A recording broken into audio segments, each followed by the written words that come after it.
This is an instance where I had to run in with JimBob. He saw me at Aiden's channel and wanted to comment on my comment. Now, my criticism of him in this video isn't even that bad. It's just kind of me putting in my 2 cents. But here's what I said, and here's what JimBob's response was. Of course there are. So he doesn't even give the dates there, you know. Re-examination makes a very good point here. He says, I will say, for someone who disagrees with me about predestination, JimBob does poison the well in deterministic language. Yeah, of course he does. What are you talking about, re-examination? So here's what I was talking about. When I happen to agree with JimBob on evolution, I happen to be a six-day creationist myself, but we'll get into the issues I have with him before. He shouldn't be surprised by me criticizing him. But here's what exactly he was talking about with poisoning the well. My opponent will do anything it takes tonight to keep the focus off of the granular mechanical claims and keep it on his fossil fetish. Why? Because then he doesn't... Oh, wait, it's not that one. Maybe it's this one. It's also important to note that models do not establish or explain the actual physical processes that my opponent will ultimately run from explaining. An explanatory description. Okay, so he says his opponent is going to run from explaining. Now, if you just say that I have not heard a good explanation yet, and I am not under the impression that I will, you are still free from making the claim of any kind of poisoning the well. But the poisoning of the well was when you say that my opponent will run from something. That means my opponent is fundamentally cowardly or dishonest in some way, because obviously you wouldn't say that he's running away if he says, I don't have that answer, or science doesn't have that answer. Now, I happen to agree with his position on creationism and evolution, but the point I was making there is that he had poisoned the well by making a character assessment, and you're making a character assessment when somebody's running away, because when somebody's running away in a debate setting, what they're saying about themselves is that they are not willing to engage either honestly, or if they are just pretending to answer your question when not answering your question, and that they're personally cowardly when doing so. So that's what I'm talking about with poisoning the well. Are you still in the chat, you little weasel? You little backbiting little goblin? Where are you? Where is he? Where's Rachel? Poison the well? What are you talking about? Where did I poison the well at all? Right there, where I You guys suck, dude. You're in trouble next time, re-examination show. It's like I'm gonna get grounded. Sucking up to this little freaking nerd? What are you doing? I debate with him all the time. In fact, the Swords of Reason debate I had was with him, you know, and the fact that here's the thing. I don't remember a time where he said anything about my character in a debate, or whether I was going to run away, or whether I was going to not answer the question, or whether I was going to pretend I had answers I didn't, and then just not deliver or not admit when I didn't have answers. I didn't see him ever do that, even in a long debate about slavery, which we had. So, but I did see you do that in the sense of, oh, here we go. Here we go. We got people in the chat. That Aiden guy sure does suck in this interaction. Unfolds lawn chair in the side chat. Oh man. And then Bill Hicks is in the chat. Yeah, that's kind of the definition of poisoning the well. Yes, when you are casting a negative light on a person's character, especially doing it this is in the opening portion for it. And honestly, I don't know how many times we got to say it. I agree with JimBob's conclusion, but there are things that he says, which we'll get to later, that is a huge deal. Okay, here we go. Fight in the chat. So what? Well, if I point it out and it's true that he's poisoning the well, why can't I say that? And he asks where I'm poisoning the well, so I'm answering the question. Because like I pointed out earlier, if he was actually interested in talking ideas, by the way, hey, Robin, welcome to the chat. Hope you're doing well so far. But yeah, if he really was interested in serious intellectual dialogue, he wouldn't be doing that shit that we called out earlier. He wouldn't be having to presuppose all this shit about his opponent. And Mod wouldn't have to be coming to his defense saying that, oh, it's all just for entertainment, because if it really was for entertainment, isn't there like a whole open dialogue section where he can call him out? Now, Bill Hicks, even if you want to say, so what, it's not a big deal. That is true. In the internet spaces, it's not actually a big deal. But if I make a quip calling out the fact that he did it and it's true, then it's true. He's predicting his debate opponent's tactics. And the tactics say that if you're going to run away, the implication is that you're dishonest and that you're a coward, which is throwing shade before the debate actually begins. out for It'd be different if you'd say, here are a few common responses, or here's the logical response that entails from the claims that my opponent has made. That's different. But when you say somebody's going to inevitably run away, oh, here we go. There's the missing mod, and she has appeared. Raise him up. Missing mod, you know I was going to do this. running him away. Like, Dude, it's called optics. If I could predict what my opponent's going to do. Well, that's the if. That's the if. But that's also kind of what makes it. Here's the thing. There's predicting what your opponent is going to do in terms of the moves they make in the chessboard. But there's also predicting that they are going to be a coward and dishonest, which is what running away means. He could do that too in his opener. I bet they don't critique his opener and say, what my opponent's going to do, nar, nar, nar. if that is indeed going to happen, Yeah, thirsty little monster. Thirsty little but gibbon. wouldn't it be better to illustrate that when it happens so that it's not? No, predicting it has the effect. What is wrong with you people? You can predict something without having it be about the opponent's character implicitly. Now, you're a little creative and sly about it, but that's what running away means. Predicting what your opponent's going to do and they do it and it's a failure is optically awesome for a I'm in debate. denial. Well, running away is inherently a failure, but it's also a moral failure. It's also an honesty failure. Oh, and Missing Mod says, hey, Bill. I don't know. Anyways, Anyways, things already were doing that. There was already a quadrupedal thing walking around, right? This is another problem is when you look at fossils, So what now you'll he's hear from upset. Tony, which we heard in his opener, are all pointing to similarities in anotypical features, right? That means phenotypically they're similar. But the problem is phenotype doesn't assume similarity in genotype. In fact, there's a whole list of similar. You know, it'd be funny to see how inconsistent they are. If I go to Tony's opener,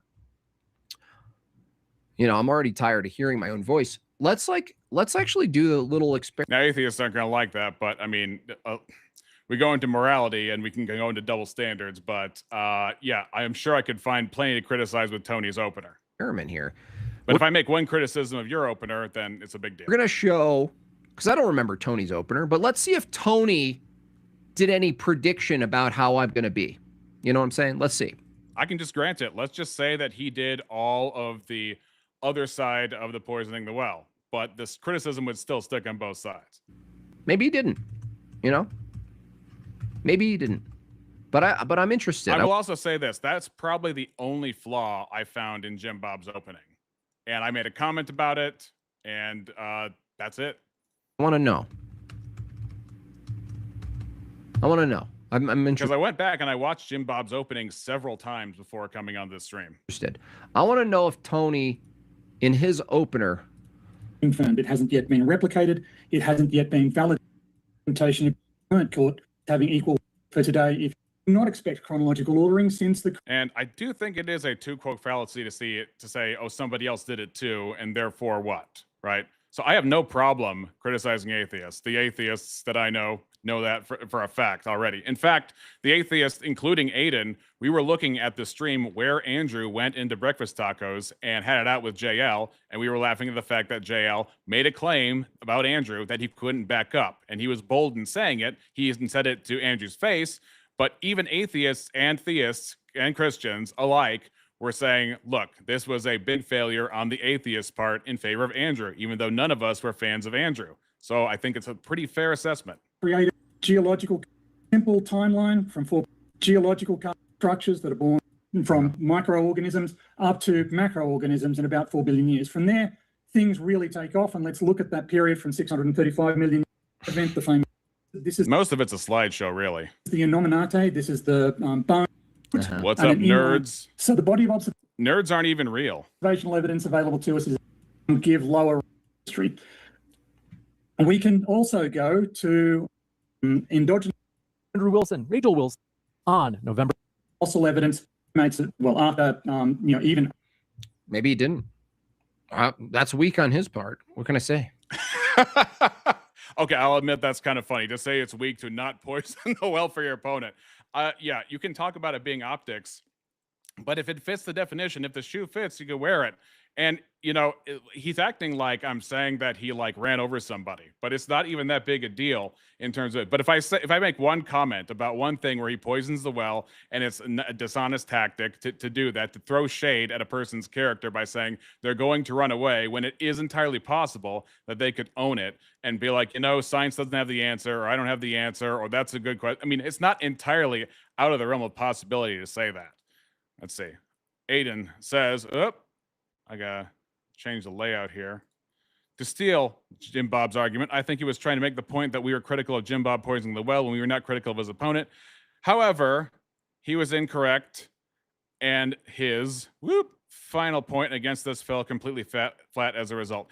Aiden, did you or did you not watch the entirety of the debate to make sure that his opponent did not poison the well against him by making some implication or explicit statement about his character and how he conducts himself personally in order to discredit him before anything actually happened beyond the opening statement? He should have predicted. He should have tried to predict what I was going to do. If he was a real man, he would have poisoned the well. Tactic-wise. It's like, well, there's difference between tactics. If you mean debate tactics as in, look, even if poisoning the well was not dishonest somehow, or it was not presuming upon the character of the opponent, or trying to frame the person's character in some way that they're going to run away, they're going to not answer questions, they're going to be intentionally dishonest, they're going to not admit when they don't know something, then even if that were just a tactic, there's a difference between something that is, I mean, it would still fit the definition. I don't know what the issue is. Blaming a football coach making an accurate prediction for his opponent's move. No, because an opponent's move out on the field somewhere or on the court is not an assessment or implication of their character. Nasty little Gibbons. Oh, is this an ad? Nasty little Gibbons. Oh, no. Anyway, let's move on to something else. We've spent enough time. And then at some point I come up in the chat. This guy's going to talk about a scientist's view of war.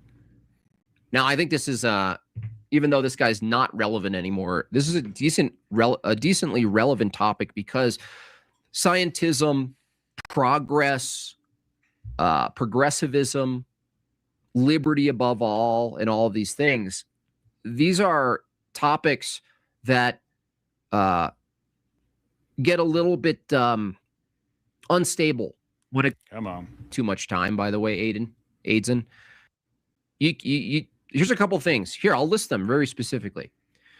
What you failed to do. You failed to explain how a all right, we got Aiden. He says JimBob is trying to equivocate poisoning the well with tactics because it's fine to be dishonest when it's him doing it. Apparently, this is why I laughed in his face when he tried to give me advice. Deer becomes a whale. You failed to explain or give a criterion for what constitutes a scientific theory and what doesn't. And if you did, whether or not evolution actually passes that test. You failed that. You failed to tell me how genetics, genetic mutation, even the types that you want and need, produces highly specialized systems, even though specialization, under your view, is an incident. It's an incidental thing. For the record, I can't think of a single thing he's said about evolution that I don't agree with as far as a charge against it. So it's an accidental thing. Oh, but more importantly, on the moral scale, because he's trying to advise people to be dishonest here due to it being him doing it. Well, I mean, according to him, that's like the more manly approach. Accidental specialization. His opponents should poison the well. Okay. Those are just three things that you need to defend under the evolutionary view, and neither of you did it. All you did was do meta critique of who I am and what I'm doing. Not a single steel man in my position. You didn't even well, that'd be bad. Try, Aiden, to steel man my position. You didn't even try to be charitable and go, you know what? Let's try to get what he's actually saying here. Let's be Maybe he should have said what you were going to do when the debate happened before the debate happened. Rigorous, intellectually rigorous, because that's the standard we're holding JimBob to. So let's hold ourselves to the same standard. Let's give a steel man. I think JimBob's saying is there's a criterion for a scientific theory, and not all things could be a scientific theory. I think that's fair. Okay, step one, that's good. You should tag You didn't do JimBob things the in way I this. wanted, therefore you're gosh. wrong. I didn't say that. I didn't say that at all. You're quoting me on something I didn't actually say. Where do you tag him? So now you get banned for life. So mods, it's time. You're exiled. You don't deserve to be here, and you don't deserve my attention or the attention of my chat. You failed. So get out of here. And you, re-examination. There we go.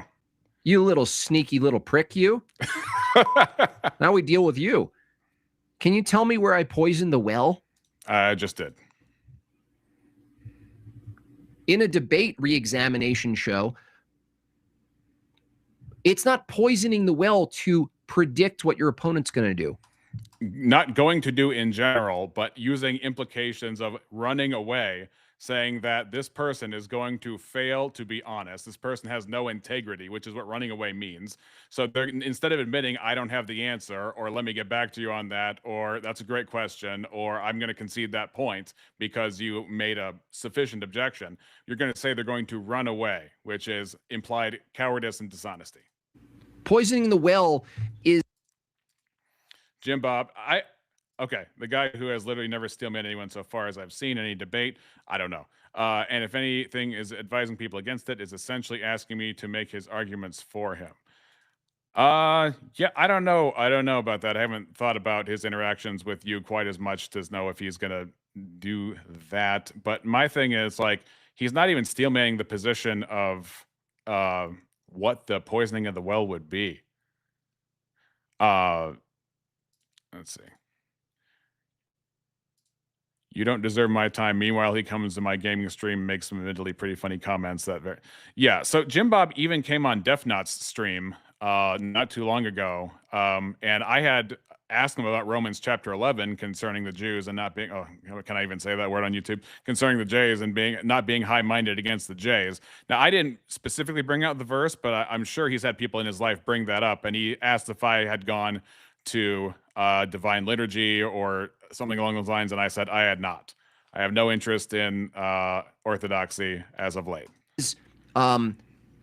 Is attacking the opponent's position, or saying like he believes this because he's a flat earther, or like he's just he sounds like these other guys, and like showing some sort of association that's diminishing of the person. That's not poisoning the well. Predicting the opponent is not a poisoning the well. If it was, if I predicted someone was going to do a good thing, by your logic, that would be poisoning the well. What? Poisoning the well sounds like a good thing? Don't you recognize that poisoning the well is disfavorably characterizing your opponent so as to put shade on him in a way that doesn't relate to anything that's been established on his side in the debate? So poisoning the well would be like, my opponent is going to run away from these questions, which means that my opponent is coming in with a dishonest frame of mind, coming in with a cowardly frame of mind. If I said, oh, I predict my opponent's going to come out with some really strong arguments, then I'm going to have to deal with. Okay. How is that the poisoning part?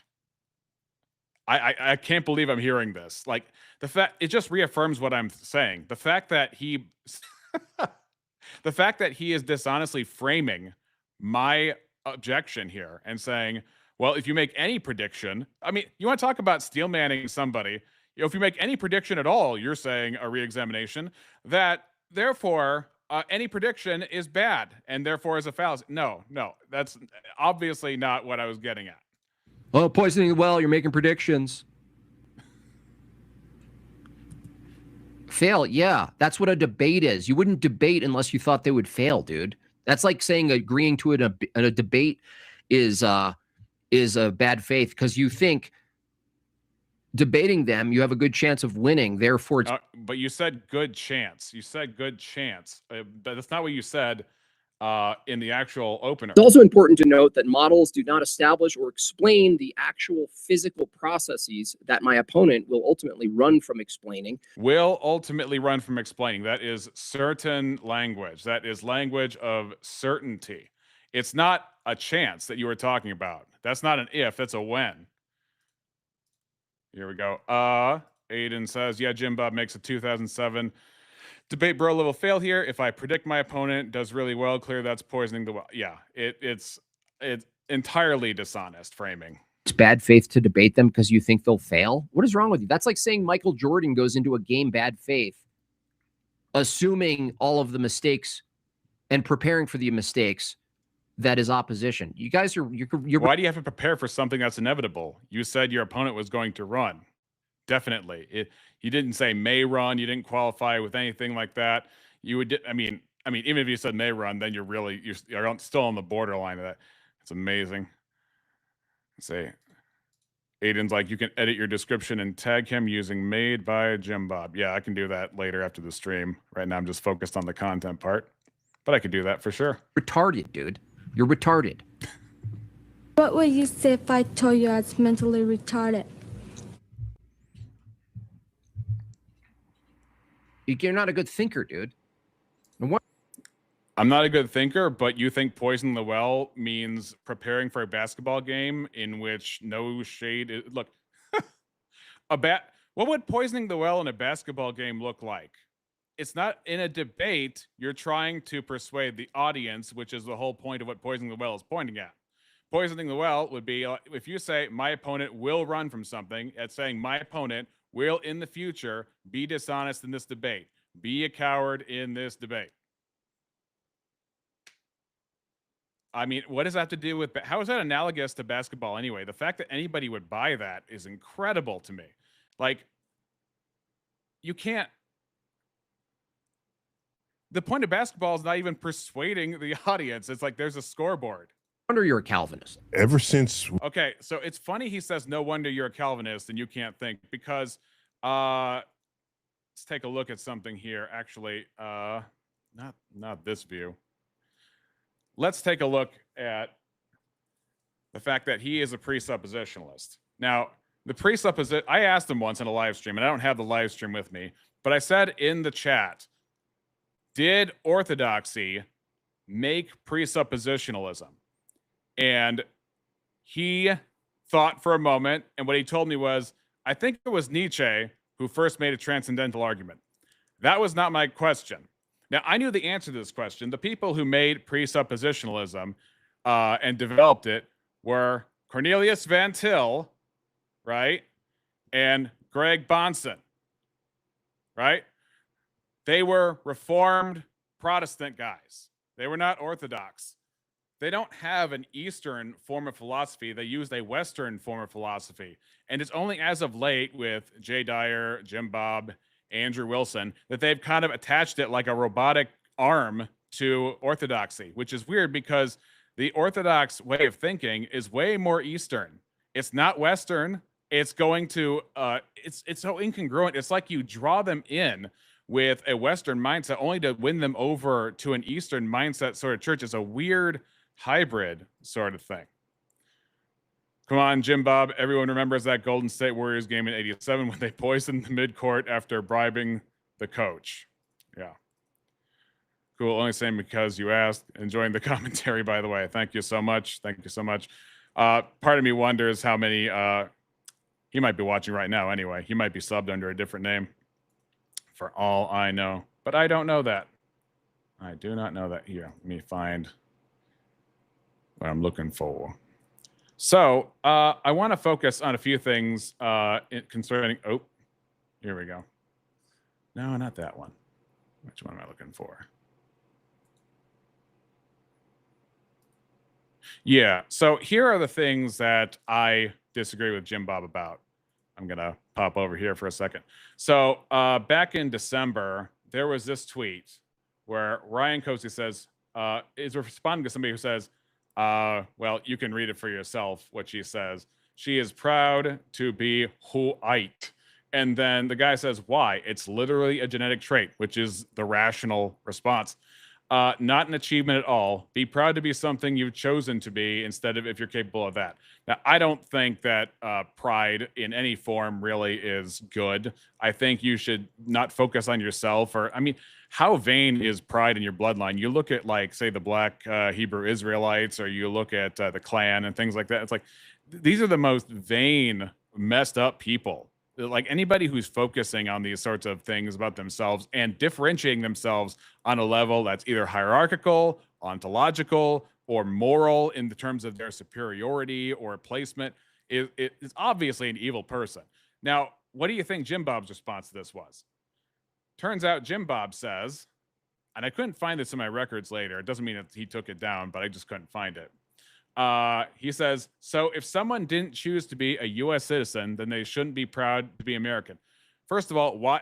I don't identify, a lot of people seem to identify with race and nationality as something to be proud of. And it's like, why? I mean, you could appreciate something. If you're a Korean and you want to say, I really love my culture and I enjoy being part of it, that's fine. But usually to be proud to be white, to be proud to be black, to be proud to be any lineage, there's nothing that is distinct about you in any way that comes from your phenotype, comes from your color, comes from any of that stuff. There's no value there. There's no moral oughts. There's no hierarchy. So why would there be pride? And why is he sticking up for this? So if someone didn't choose to be a U.S. citizen, then they shouldn't be proud to be an American. Like, honestly, the nationality to bloodline thing is a strange kind of, I don't know what you would call it, a reframing. So I said, if it's good to be American, quote unquote, then it means America's values are objectively better in comparison to others. This means the world should adopt our values, which is mostly true, nix the progressive ones. Bloodline has no moral significance or virtue. Category error. So he says, no one is talking about morality. The topic is which attributes are deserving of being proud of. No one can be proud of being, one can be proud of being gifted in the arts. It's not a moral claim. Okay, so now he is comparing bloodline to gifting. He has a hard time making a comparison that doesn't seem to either fall apart or have the wrong implications on some level. So I said, what specifically are we valuing if not the virtue or something admirable, something transient and superficial or eternal and with God's priorities in mind? Now, I got no answer for that, you know. So I don't know what his angle was with that. If anybody is curious, let's see exactly where I want to go next, because those are the main things, is the race stuff that I am kind of worried about when it comes to JimBob. So I look at this video, for example, when he's talking about Ben Shapiro complaining about Nick Fuentes. He calls it crying about Nick Fuentes. Let's see if I can find any footage where he's actually responding to Ben. Nick Fuentes says women want to be raped. A lot of women want to be raped. Good morning. And when I say raped, I mean like, that sounds bad when I say it like that. But there's like a lot of women that really want a guy to beat the shit out of them. But also they have to pretend, but part of it is they have to pretend like they don't. Nick Fuentes says that his followers should kill, rape, and die in his name. Raise your right hand. All right, everybody. Now, I will say this is old footage, but I also don't see any. Oh, hold on. We got. Zoop. You've achieved nothing personally when it comes to being white or American or anything like that. I think a lot of people conflate the idea of being proud of America as a country with just being. We're waiting for part 2 of this novel. Everybody, raise your right hand. Raise your right hand. Repeat after me. I will kill, rape, and die for Nicholas J. Fuentes. Swap Nick Fuentes with Israel, and there you have the IDF, Ben Shapiro. Okay, so then if we're going to say, if it's good for the goose, good for the gander, then we can ostensibly condemn both. If I just granted that, if I just said, okay, go ahead and we can condemn both, then we can condemn both, right? Aiden goes on to say, America, in of itself, which is a slippery slope of ridiculousness, these people are often at times the same people complaining about participation trophies, except that as a premise. That's, that's an interesting angle. Yeah, I don't think that there's anything, I mean, in Christianity, it comes down to, like, what can you be honestly proud of that you haven't been given? I mean, 1 Corinthians 4:7 says, for who maketh thee to differ from one another? And what hast thou that thou didst not receive? Now, if thou didst receive it, why dost thou glory as if thou hadst not received it. So our circumstances, our livelihood, who we are, is not something. What about where the Bible says something about distinct races in heaven? What does that have to do with anything? I mean, when you said people who are tribe and tongue and nation, the Bible actually doesn't say what we're going to look like with our glorified bodies. And even if we did look different, how does that refer to our ontology? We look different now, and it still doesn't refer to our ontology as something that is of any significance whatsoever. Now, I don't condone what he's saying. That doesn't make sense. I don't know if it's a bit or a meme. It's not super funny if it was a bit. But Ben Shapiro, I mean, come on, be honest. What do you do when you swear in to the military in Israel? Now, I'm going to be fair here because about the 24-minute mark, he says, I am not a fan of Nicolas J. Fuentes. Now, that might be true, but then he follows it up with saying that Nick Fuentes is the, what do you call him, the Carson Daly of YouTube, which is like, that means he's like milquetoast and boring. How, I mean, look, I don't know how Nick would be you can accuse Nick of being many things. Milquetoast is not one of them. I remember Carson Daly. I'm not trying to be insulting, but his show was incredibly boring. I mean, you had Jay Leno, then you get to Conan O'Brien, and then you drop off the cliff with Carson Daly. It was that bad. That's terrible. Oh my God. Oh my goodness. I can't believe that. Oh my God. Oh, really? Would you like me to bring up, hey, Ben Shapiro, why don't you bring up the grape videos that are available of the, from the IDF, right? No? Okay. Didn't think so. Nick Fuentes says that women are whores who shouldn't be in politics. I will continue my crusade against women in politics. It's always Hello, Abby. like this, and it's so ironic. Women are like, I don't like when you say you have to affect the face. When you say to repeal the 19th Amendment, that offends me. That hurts my feelings. It's like, have you ever stopped and considered that maybe if you get offended, there's such a strong emotional reaction to political opinions you disagree with across the board. Maybe that's one of the reasons why you shouldn't be making political decisions. I'm not attacking women. This has got to be from 2017. I mean, looks like he's running off a webcam. He's got a green screen. It is old, but I don't think we've heard him saying anything different. And I personally, I don't think that, I mean, the book of Isaiah does say, as far as like curses and circumstances, it does say that women and children are your leaders. So I, unfortunately, for my atheist friends who don't want to hear it, I think there's something to it. Yo, what did JB do this time? Well, he went after yours truly after I went after him. So there's a bit of an exchange here. So it started over me calling him out for poisoning the well against one of his opponents, which isn't a huge deal. But then he took offense to it and says, I'm in trouble. So, I mean, I'm in trouble. I can't do anything about it. What's next? I mean, it's looking old. I'm attacking whores. It is true. This is pretty old footage. No problems, right? I'm attacking whores. But until you find something that rescinds it, it stands. I'm attacking sluts, stupid, dirty bitches. Nick Fuentes, obviously, I mean, I don't know if he's talking about Black Crow, who actually argue for black people.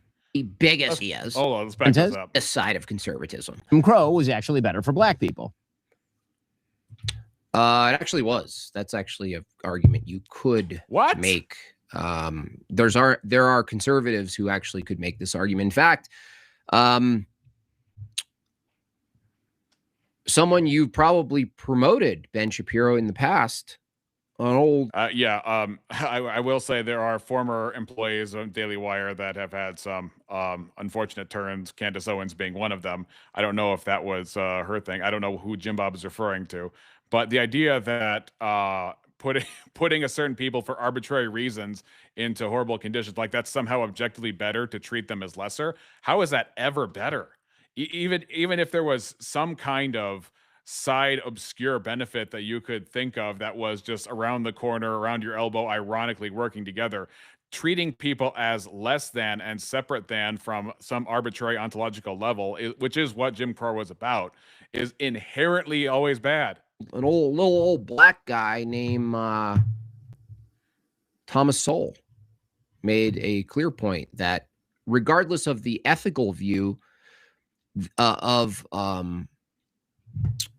law enforced segregation, the question of whether or not it produces better outcomes is irrelevant to whether or not it's moral or not for the law to be there. You'd think Ben Shapiro. Wait, how could it possibly be more moral to have that there? Is that the argument you're making, that it's more moral to segregate by perceived lineage? After all his debating, would understand this distinction. That very well could be the case. That doing something that you find immoral, if you're just looking at the scoreboard statistics, you could actually argue that it produces better outcomes. It was better for them too, number one. But number two, who cares? Who cares? You know, enough with the Jim Crow stuff. Who cares? Oh, to drink out of a different water fountain. Yeah, that's just evil. That's just evil. It's not just drinking out of a water fountain. It was everything entailed with that. It was what it communicated to them about themselves. I mean, it was a continuation of slavery that you could legally put through. It wasn't actual slavery. Okay, don't misquote me on that. But what I'm saying is that it was the continuation of the ethic of slavery and some kind of clinging on to the structures that were still there. Fucking deep. Okay, hold on. Yes, JimBob, suburban white guy, please do tell us how Jim Crow is a better system with no actual historical context or justification whatsoever. I will say, Aiden, you are more of a history buff than I am, so if you want to fill the chats with some stats and some quotes and some citations, that would be awesome. But in the meantime, it's just prima facie, this is just ridiculous. Deal. Oh no, they had to go to a different school. Their water fountain in that famous. Okay, so if in ancient Israel you were not supposed to oppress the foreigner and the sojourner, and that if foreign slaves could come in and were to be treated as free men and live wherever they want, which was a freedom that even the Israelites didn't have, the Israelites themselves had to stay within the confines of their own tribal lands, but the foreigners could live wherever they want. And then you're going to, even in the Old Testament, when it was even darker time, how do you have the stance as far as a professing Christian to tell us that this is good to separate people according to these sorts of things, to these arbitrary distinctions in the Anno Domini? This picture was worse. Who cares? Grow up, drink out of the fucking water fountain. It's water. It's the same. You know, and I don't know if it'd be always the same quality. I'd have to do some research on that. You know, even if it was bad, who cares? Yeah, I was even thinking if it that was Charlie bad. Kirk even made that argument, didn't he? Who cares? Charlie Kirk made that argument? I'd have to see that. I'm not saying he didn't, but yeah. Who cares? It's better. It's better in general. We all agree it was better for them. It's better for us. Better in general. We all agree. That's why we voted it out. Nick Fuentes says that white people are justified in being racist. Reason that we talk about this. Okay, now this one is definitely more modern. This is the, I got 50 billion super chats later studio. This is definitely within the past few years. By the way, I know a lot of black people see this and they go, man, why are you always talking about black people, this and that? Because there just needs to be some shame here. Well, there's a few reasons. First, white people are every single bit justified in being racist. Okay, why didn't he? So he doesn't say that black people are 100% justified in having shame on their culture. What he does is he specifies one lineage, that perceived lineage, out of all of them, and he says these people specifically have this specific justification against this other specific person in a world where there are all these phenotypes and all these colors, and these two, this beef between these two is justified in this one directional moral equation. That's crazy. That's crazy. Again, talking about culture, we can complain about black culture. We can complain. There are things about white culture that I can complain about as a Christian. For example, I think over time, if you want to say there is a white culture, which I think is really, really hard to do, but if you want to say that there is, over time, the gayest cultures in all time were the whites.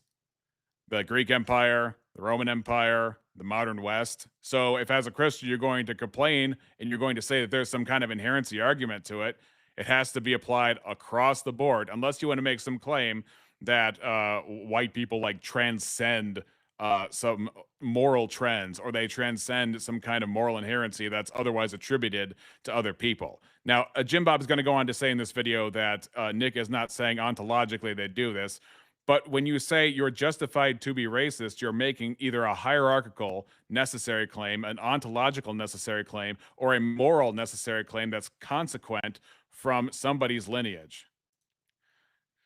Jim Crow wasn't just about separation of people. It was also about systemic disenfranchisement of black people via literacy test requirements for voting. Look up 40s or 50s literacy tests.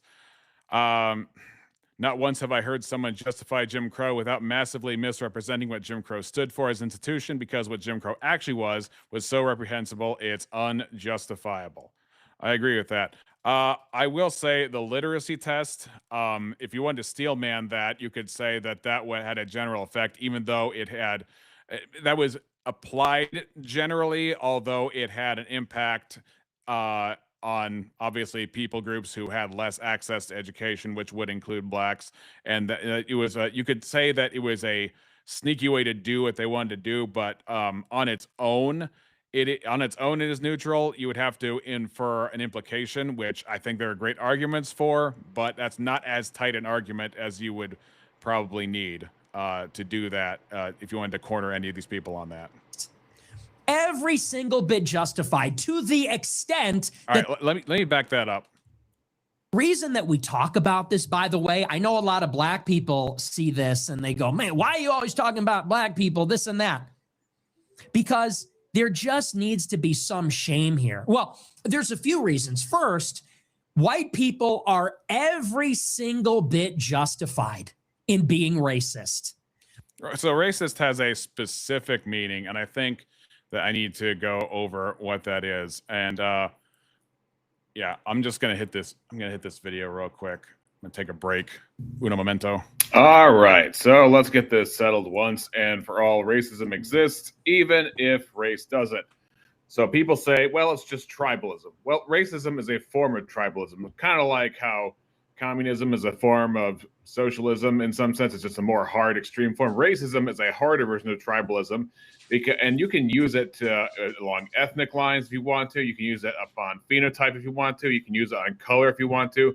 It doesn't matter because it doesn't exist. The idea of race is this kind of fiction, this ontological, moral, and hierarchical fiction that we map onto people we don't like, right? So you can use whatever lines you want. You can draw the lines wherever you want. It's all fiction, and as I will explain. But here's what it is for real.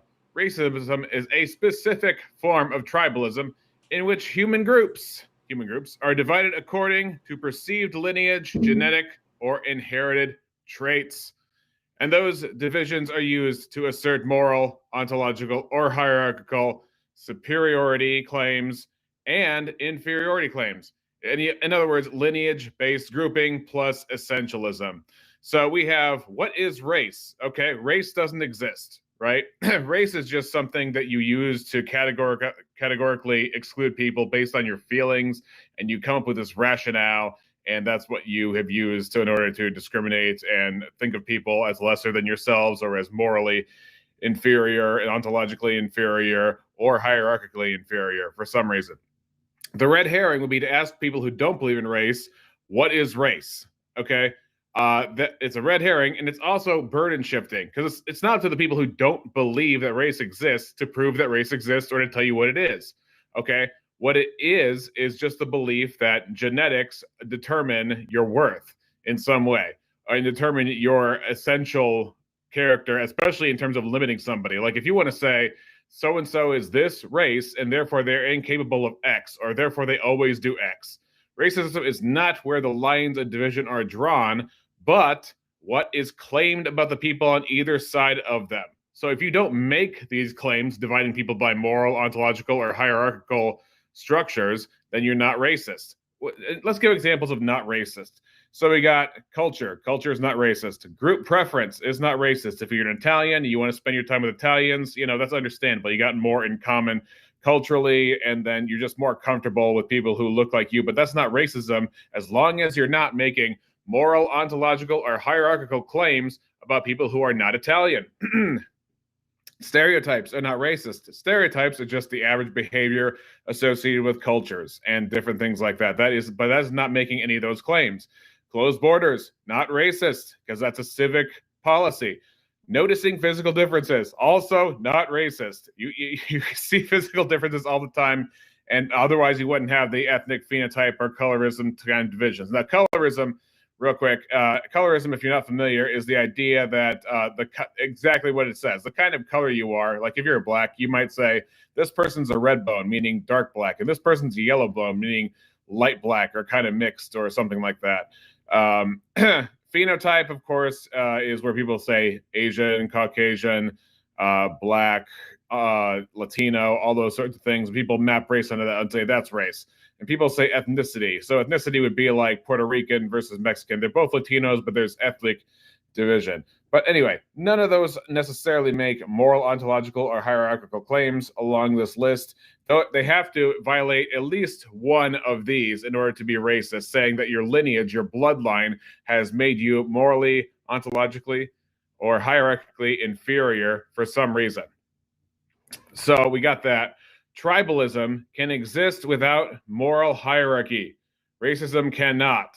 So the McCoys and the Hatfields, you remember the family feud of the McCoys and the Hatfields? They were a couple of families, I believe in West Virginia, just hated each other, and they just routinely killed each other's family members. No big deal. So that's not can be compared to the South African white farmers who are being oppressed right now, because not just because they're farmers, but because they're white. And also the term white fragility. That is a racist term that makes white people uniquely in a place of they get their fragility compared to everybody else from some perception of whiteness, which we don't know what plane of existence whiteness exists on. We just say we have white skin, and that's our clue to judge people for some kind of shortcoming that they have genetically. So look at trans ideology. They can say a woman is a man who likes to cross-dress. Well, obviously, it doesn't map onto reality. Same thing with race. You know, what is it? If we can't ask what a gender is, can't ask what a woman is. You can't. What is a race? You can't ask that. Well, guess what? Transgender ideology is false. Transitioning doesn't exist. Trans people don't exist. People who claim to be trans and people who think they're trans exist, but trans people don't actually exist. All these are in common with the false teaching called race. And by all this, I mean, like, you got cultures, incoherent and without the possibility of defining woman. That's what I'm talking about with the transgenderism part. There's a lot of notes here. So the ideology is still real, okay? The ideology is still real, even though it's false. Let me give you another example. Let's say there was a cult of reptilianism. Let's say I started some cult and I said, kill the lizards. And lizards are just people that I believe are from another planet here to destroy us. So we have to identify who the lizard people are. We have to kill them. All right, so we got eye color. Let's say it got totally split and all my crazy disciples branched off into their own sects of reptilianism. Some say it was eye color reptilianism. We identify reptilians by their eye color. And then another one who split off says hair color reptilianism. We can tell who the reptilian is by their hair color. And then we got attached earlobe reptilianism. If you're attached earlobes, you're a reptilian. Now, these are all equally false. They're all nonsense, and they're still consequential to real life. I mean, you can look at the Pizzagate thing. That didn't happen. And people still got affected by that, by the guy who showed up at the pizza place with a shotgun. So racism exists absent of coherent definition of race, because it's possible to believe something false and that is unprovable, and yet it still have a real impact in life. So let's go over some objections. Objection 1. How do we combat this? If we keep talking about it, kind of like the Morgan Freeman objection, we have to stop talking about it. So the answer is the gospel of Jesus Christ. That puts people on the equal plane that they are already on. And arguments that are convincing. These arguments are not convincing to say racism doesn't exist if no one can define what it is. Sorry, racism is a belief system. Belief systems can exist and be false at the same time. 2, if race doesn't exist, then people can't hate it. Answer, if I can be hated for a crime I didn't commit, the mistake doesn't erase the cause or the threat. False ideas can invite hate or invoke hate. See, I can't even write. I can read. I just can't read what I write. Objection 3. It's not racism, it's tribalism. False dichotomy. Answer. It's a subset of tribalism as defined above, right up here. Okay. It just means that we're not tribalistic because you're from Boston and I'm from New York. That's not a moral, ontological, or hierarchical claim. That's just mere rivalry. That's different than having some kind of division saying your bloodline defines you or limits you or puts you in some subcategory below somebody else. Objection 4. They don't hate black people because they're black. They hate crime. So when they think of black people, they think of crime. And if they think of crime, they think of black people. Okay, answer. This is essentialism tied to perceived lineage, which is racism. That's the whole thing here. Racism, it's not the same thing as race, but if you make these claims, that's racism. So this definitely is racism. What if I hate rats? Now, there was a group of people who are once compared to rats. Now, if I say, well, I don't hate people X because I hate rats, you know, I hate rats, therefore I hate people X. What you're saying is people X are rats. What you're saying is, in this case, black people are criminals, if that's your claim, right? That's an essentialist claim. So if I say, oh, I don't hate people group X, I just hate crime, or I just hate this disgustingness, or I hate rats, or something like that, that's still racist. That's still racist because you're saying that the cause of you hating somebody else is something that's real that has to do with them. You're making them into, well, this person is the embodiment of crime, or this person is the embodiment of a rat, but it's not racist because I hate something else. Sorry, that doesn't make any sense. You're making an essentialist claim.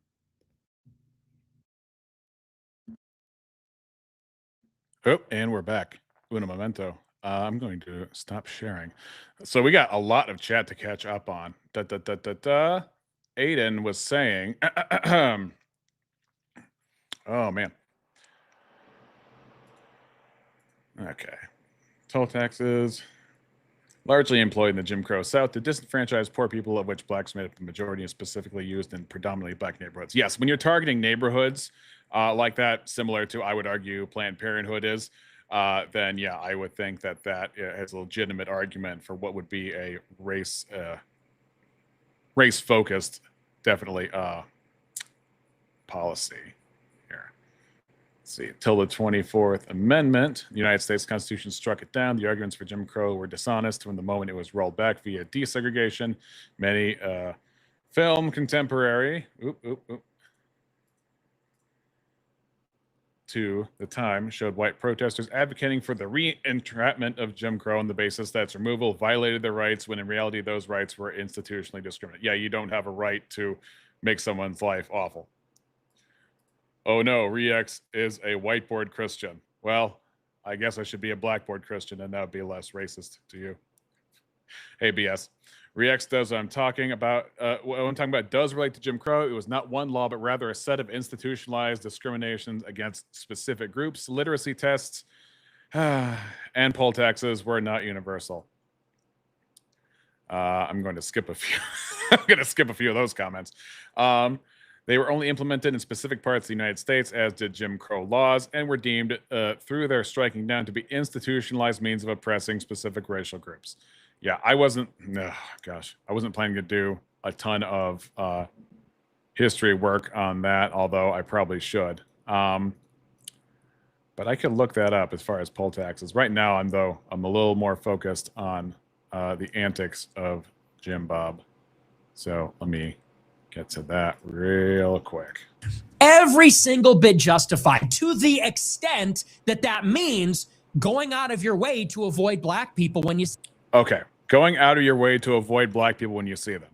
So here's what I think the painting is done, because Nick Fuentes is a very, very clever marketer. So what he's going to do is he'll say avoiding, and what a lot of people will think of is, it's late at night and you're walking down the sidewalk and you're on the street and you see a bunch of black guys in hoods and you think to yourself, I'm going to cross the street.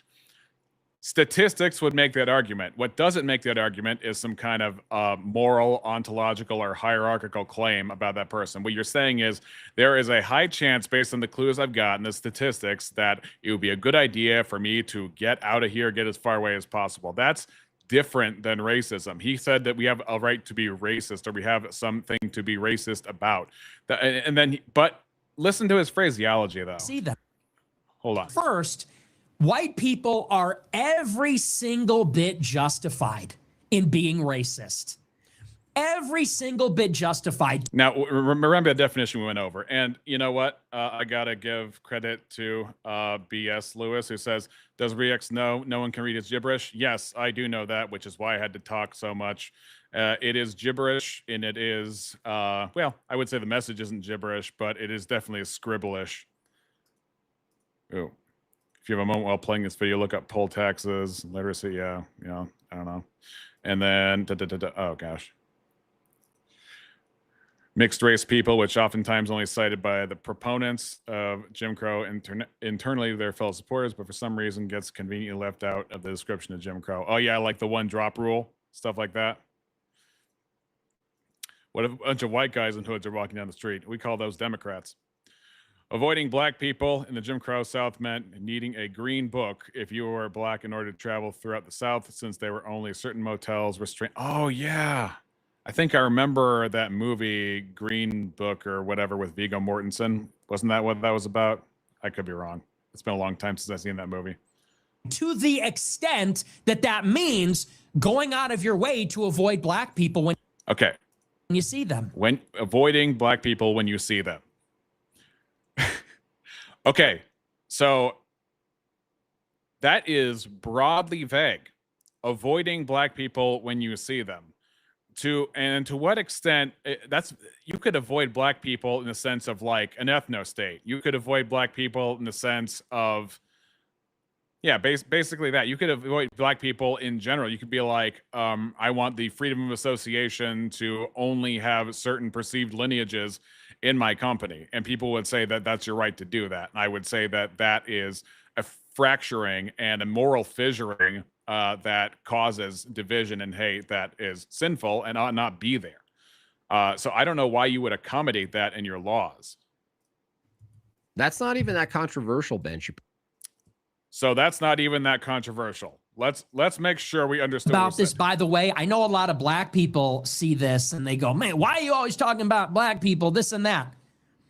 Because there just needs to be some shame here. Well, there's a few reasons. First, in being racist. White people are every single bit justified in being racist. Every single bit justified, to the extent that that means going out of your way to avoid black people when you see them. Okay. So anything even in between that of going out of your way to avoid it. So is it only that?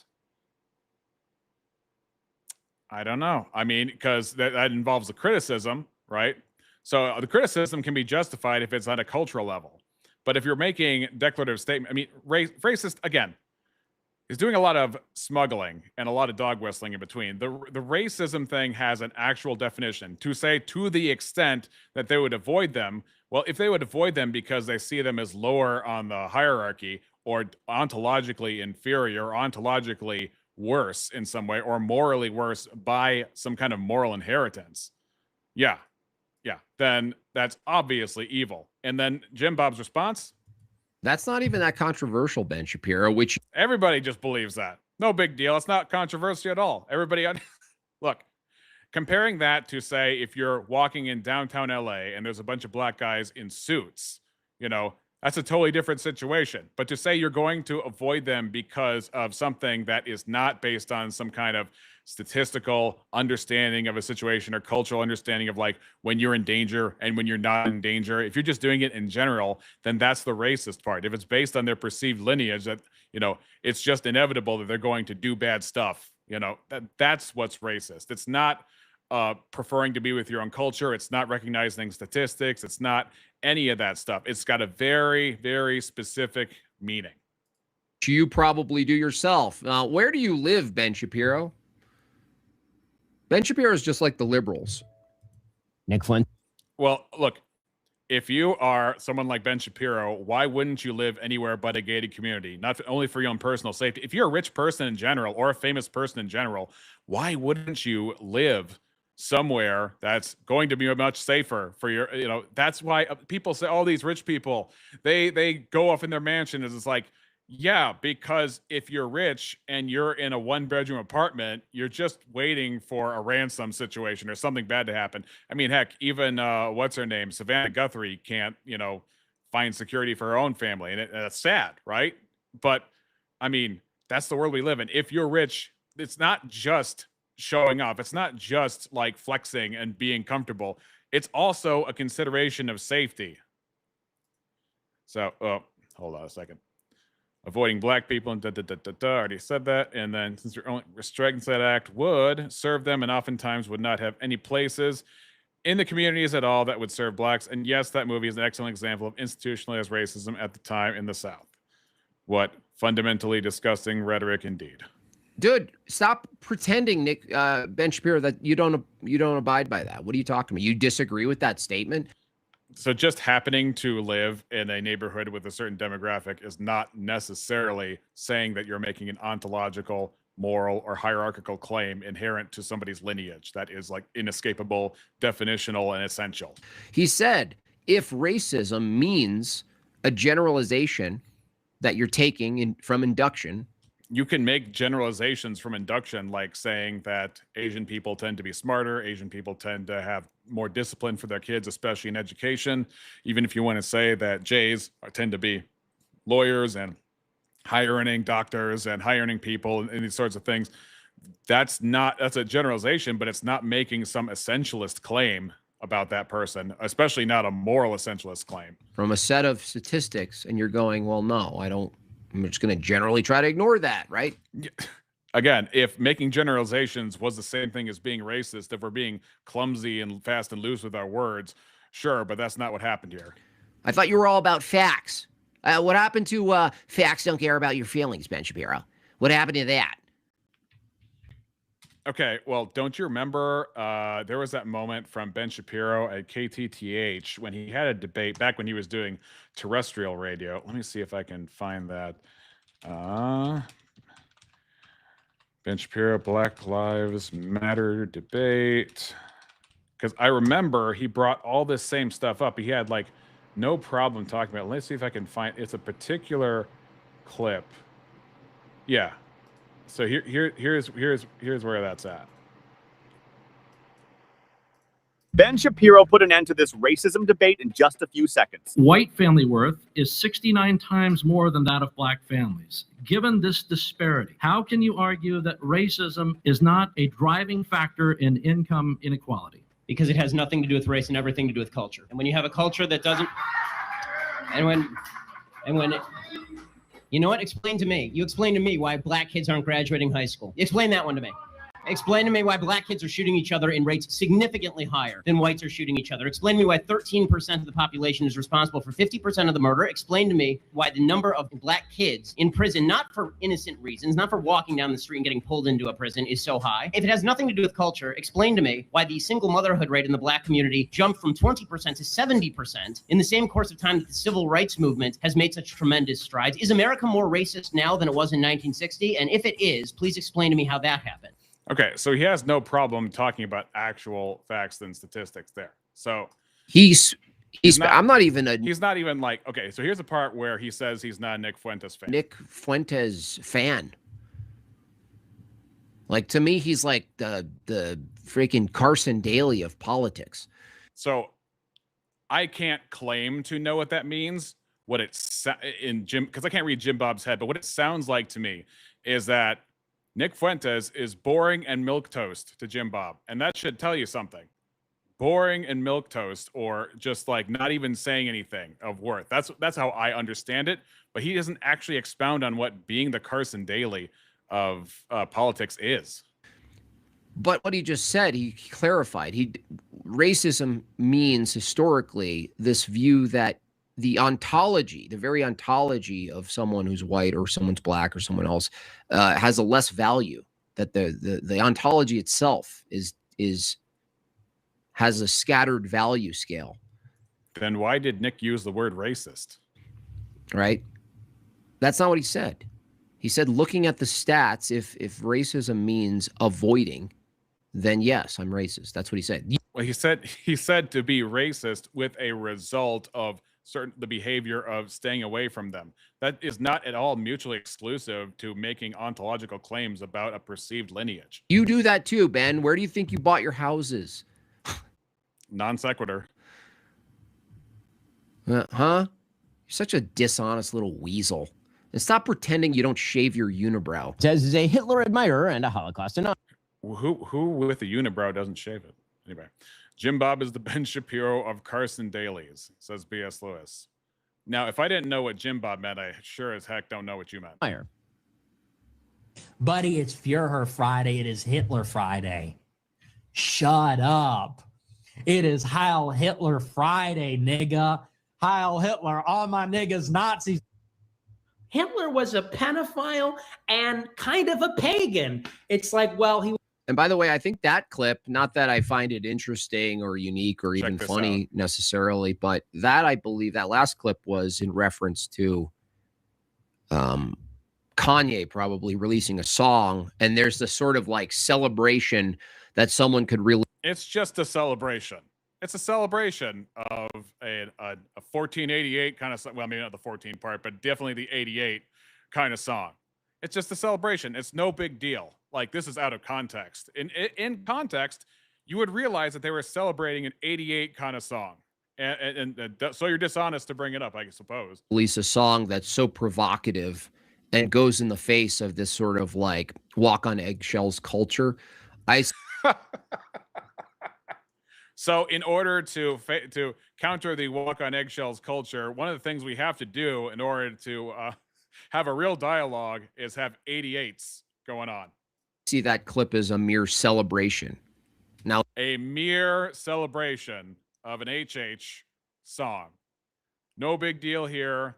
It does muddy the waters. It's all milquetoast. This is Carson Daly. I remember when Carson Daly said all the same stuff about, like, oh gosh.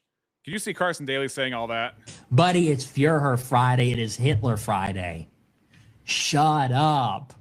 It is Heil Hitler Friday, nigga. Heil Hitler, all my niggas Nazis. Hitler was a pedophile and kind of a pagan. It's like, well, he. And by the way, I think that clip, not that I find it interesting or unique or yeah, we're just gonna skip on this part. Next. Of truth or movement toward good. So, I mean, I don't care. Was also really fucking cool. He also, JimBob there was also disassociating himself from Kanye, but check this out. So he says all this stuff about people complaining about Hitler, and then Nick ends saying that he's really cool. Oh, is it meaningful? Not really. Like, I don't really care. Like, I don't look at Kanye as some sort of beacon of truth or movement toward good. So, I mean, I don't care. Was also really fucking cool. Okay, so he says Hitler was really cool. Let's see how JimBob reacts. So, you know, time to grow up. We're not children anymore. Am I? Now that we're not children, 88, baby. HH. All right. Am I right? Am I right, boys? Am I right? Let's go. He was also really fucking cool. It doesn't really sound correct to me. Wait a second. It takes 1 hour to cook a batch. And this is the famous cookies thing. Batch of cookies, and you have 15 ovens, probably in 4 different. For those of you who don't know, he's talking about the Hollow kitchens, right? Doing 24 hours a day, every day for 5 years. How long would it take? I'm saying that because I don't know what keeps me on YouTube anymore. To make 6 million. I don't know what kicks me off. I don't know. It certainly wouldn't be 5 years, right? The math doesn't seem to add up there.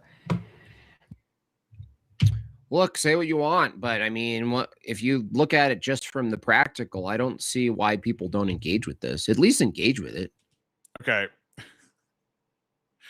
Do you have any answers, JimBob? Do you have to engage with it? Are you saying that okay, when it comes to people on whether or not they landed on the moon, then you flip out. But when it comes to whether or not this happened, whether or not the extermination of 6 million Jews happened in Europe, well, then that's just up for debate. You know what I mean? Like, at least Ben could be like, well, like the consequences are huge of putting it on the table in terms of, like, you know, I get it. Typically we want to hash things out, but the cost of having this dissected in terms of, like, because people can obscure things all the time, and because there are so many conspiracy theories out there that get legitimized not by actual facts, but with just time and exposure, like, well, you know, you would be familiar with some of them here. In order to not walk on eggshells, let's just oppress other people. That way, they're the ones that have to walk on eggshells. These people aren't walking on eggshells at all. Yeah, So, yeah, I don't claim to be a historian on this, but in terms of, you would have to say where they all went. It's kind of like the people who say the planes were fake. You know, oh, the planes were fake on 9/11. It's like, where'd all the people go? You know. So I highly doubt that this was a 6 million person fabrication.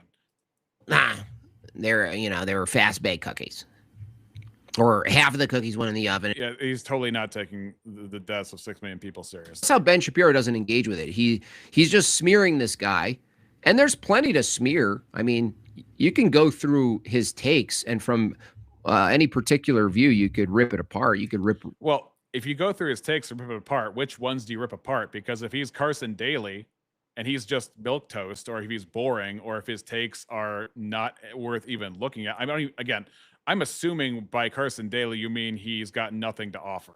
That's how it comes across to me. But until you clarify that statement, it's all just protective vagaries. Apart Nick Fuentes. There's plenty to critique there, but this is like virtue signaling. Like Ben Shapiro, who, got his fame, perhaps infamy, by debating facts and logic and being rational and reasonable about your approach. Well, I mean, there's nothing actually unreasonable about this hypothetical if you just engage with it. But I've seen this put on the table. Now, I don't really. Okay, well, the same thing with, like, if you talk about truthers. Again, I'm talking about a guy who doesn't believe we landed on the moon, even though, if we could show that, it's weird. Russia didn't seem to have any problem buying the idea that we landed on the moon, but this guy does. Deal with it because, you guys already know, no matter how much I could list about the Oigles. The Oigles. No matter how much you could list about the Oigles. It's just so obvious. In the end, my goal is the pursuit and life of orthodoxy and getting people into Orthodox Church. Okay, let's cover a few more things. So this is one of the cartoons that he had posted here. So I saw the stream where he debuted this, and he says, there's a little kid saying, "Look, the symbol of America." And he referred to the eagle's beak, and he said the word beak twice, pointing to his nose. And then what do you see here? You see the yarmulke on the bald eagle, and then you see the hook nose there, which is usually used in anti-J propaganda. It's usually used in anti-Semitic sort of Jews rule the world sort of propaganda. Aiden says, I literally cannot talk about that subject without YouTube censoring me, but let's just say it was not the implements that were the only way they dealt with those people. Yeah, I'm sure. I mean, yeah. It's just so unnerving. And what else we got? We got this. Maybe I should actually move to Israel. Maybe I don't belong here. Maybe it's the thing. Is this a cardigan or a jacket? Nobody knows. If you're a young person and you can't afford to live here, then maybe you should not live here. Wow. Maybe you should go live in India where you shit on the ground. In fact, if you cannot afford to live here, like I can afford to live here, maybe you shouldn't live here. It's just as simple as that. If you can't afford to live here, what makes you think someone can afford to move and do that? You detached little psychopathic Jew. I mean, that is a real thing. It's interesting. He goes right to the lineage. When he wants to insult somebody, as if there's something to be ashamed of in your lineage, or proud of, for that matter. So there's that. Oh, check this out. So this is Douglas Wilson. I'm not a huge fan of Douglas Wilson. He says some kind of wackadoo stuff. And JimBob decided to make a image where you give him the twirly twirlies like the Jays have.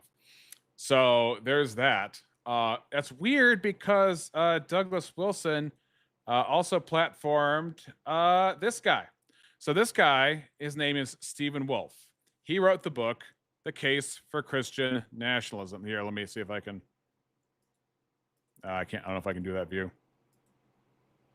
Whoop. I'm going to stop sharing here. So, The Case for Christian Nationalism by Stephen Wolfe.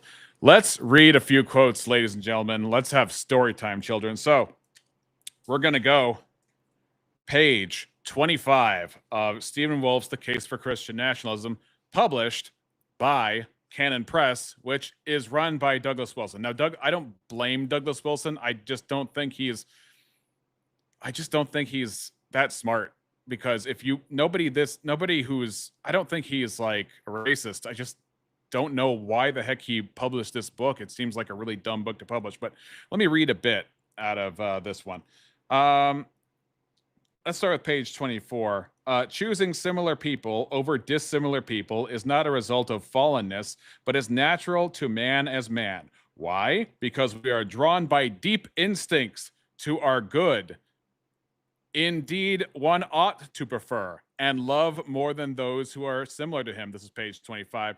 And much good would result in the world if we all preferred our own and minded our own business. By the way, this is the book that I presented to Andrew Wilson, and there are more quotes I'm going to read from this, which he said that there was no problem with that, or at least no problem with his quote-unquote interpretation for it. So he says, furthermore, since shared culture is necessary for living well, notice he says shared culture. He sometimes does that back and forth, but we'll get into more quotes from this. Furthermore, since shared culture is necessary for living well, nations have a right of exclusion in the interest of cultural preservation. So when he says culture, or he says nation specifically, he means bloodline.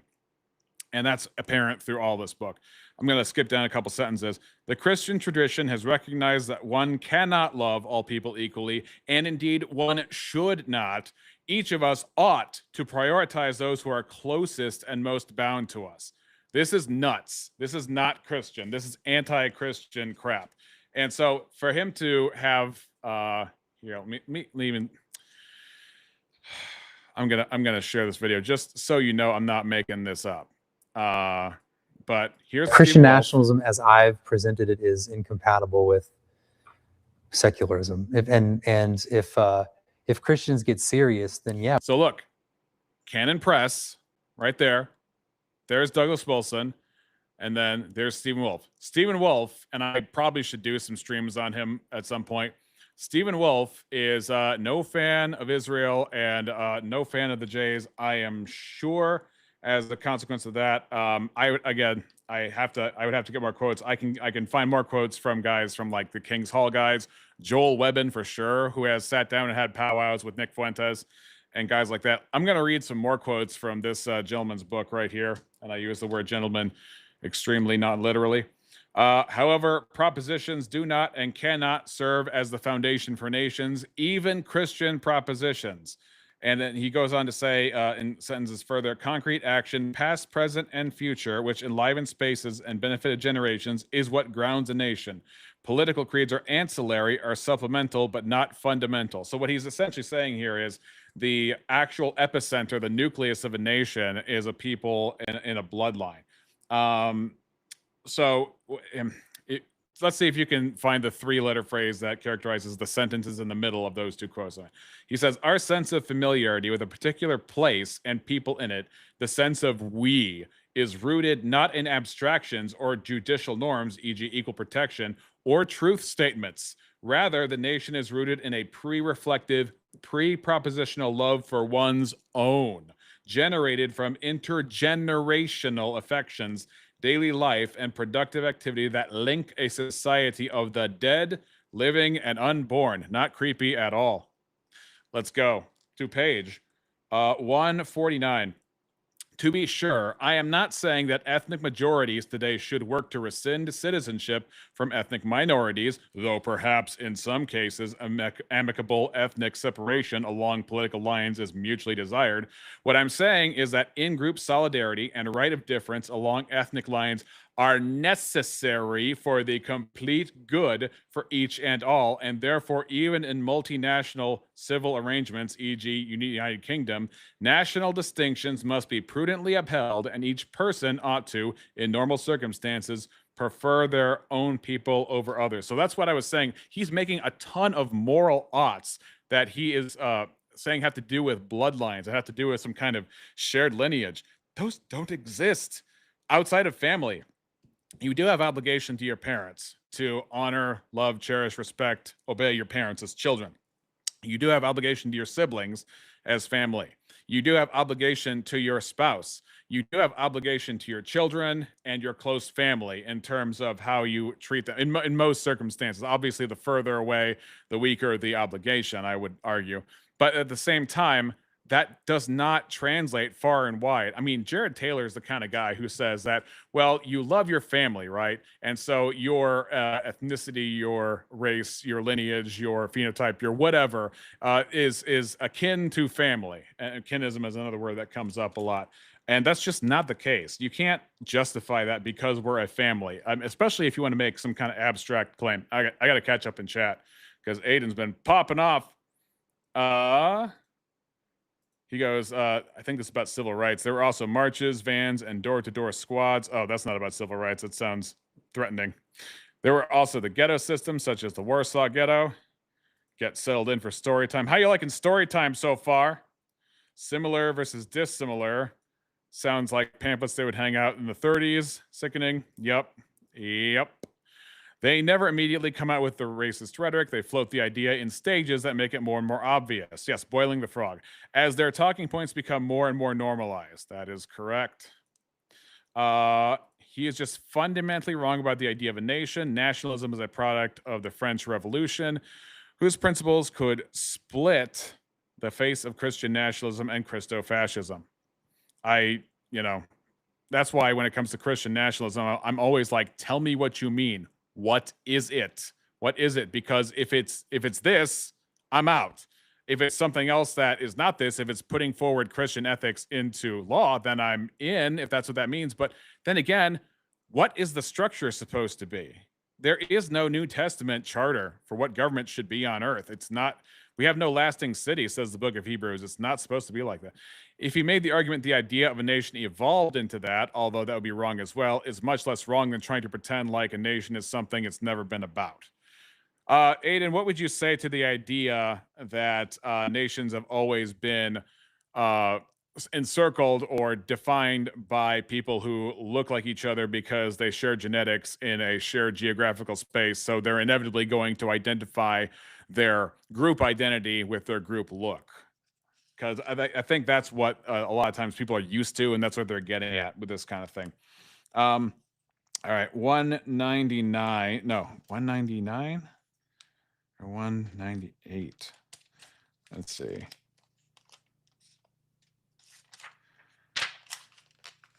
I feel like it's pretty close, the quote I'm looking for. Okay.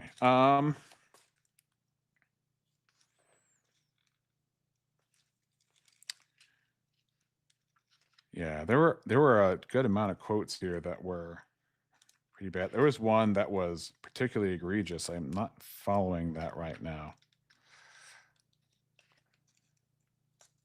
It was definitely in the 190s somewhere.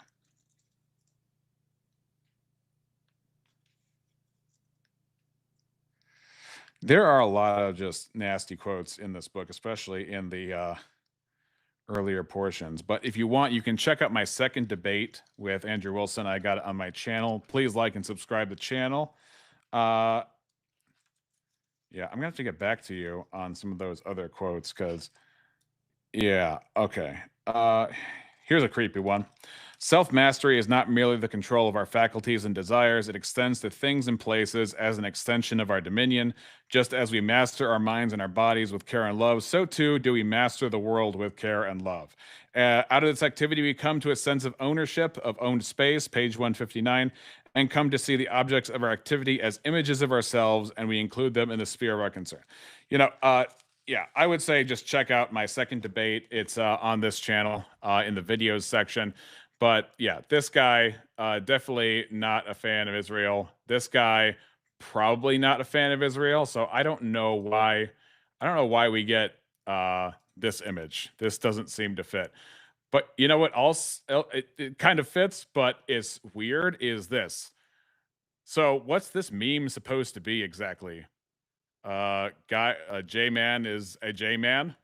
What's the joke exactly?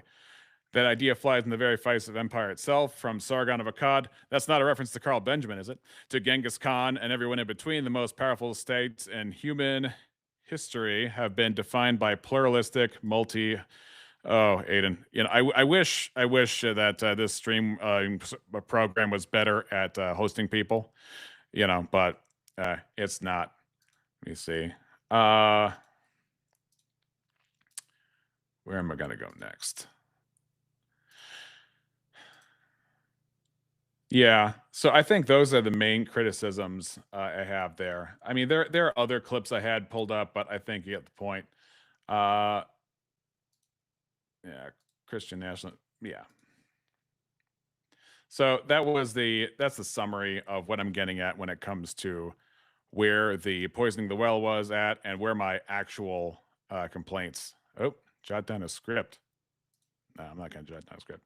I keep bumping into buttons. All right.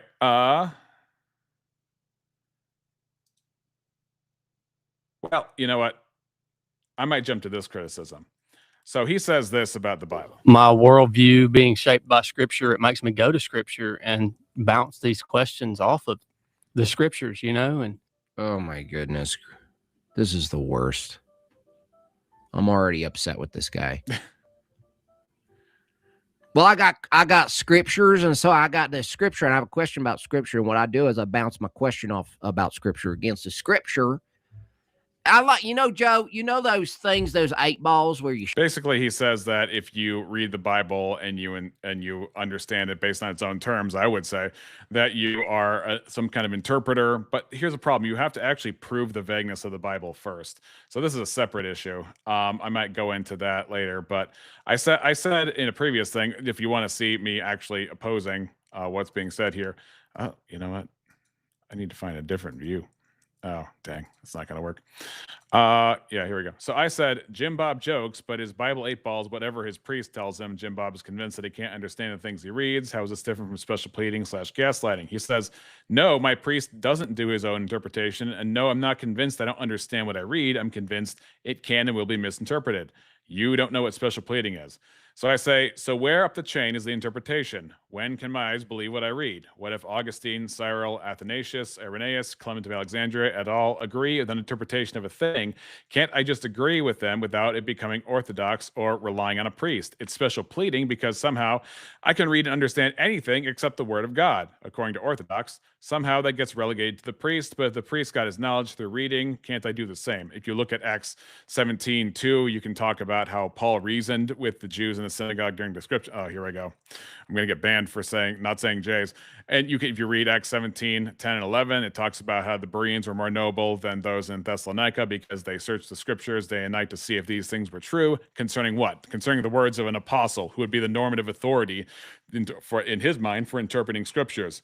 If you go to Matthew 23, it talks about how the Pharisees, who were the religious leaders, sit in Moses' seat. So they were the authority at the time. He says, do as they say, but do not do as they do, for they put heavy burdens on people for which they themselves will not lift a finger.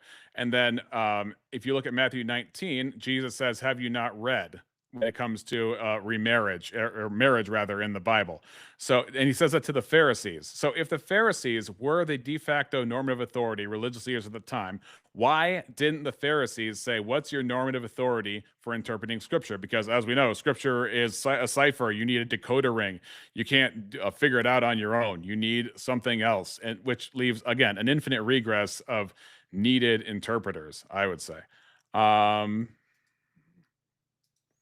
I want to cover, yeah, I think I'm just going to move on from this, but I think I've made my point as far as interpretations. Actually, did I have one more thing? No, I pretty much made clear that for a while, I've been opposing JimBob's politics. Obviously, we're both against Democrats, we're both against atheism, we're both against liberalism and all that kind of stuff. And I'm not even making an argument that we should support the state of Israel because I differentiate the state of Israel from the J people. I think we should support the J people. In fact, When I say that, I mean for their protection. But just in case that anything got missed from that, I'm going to read from Romans chapter 11.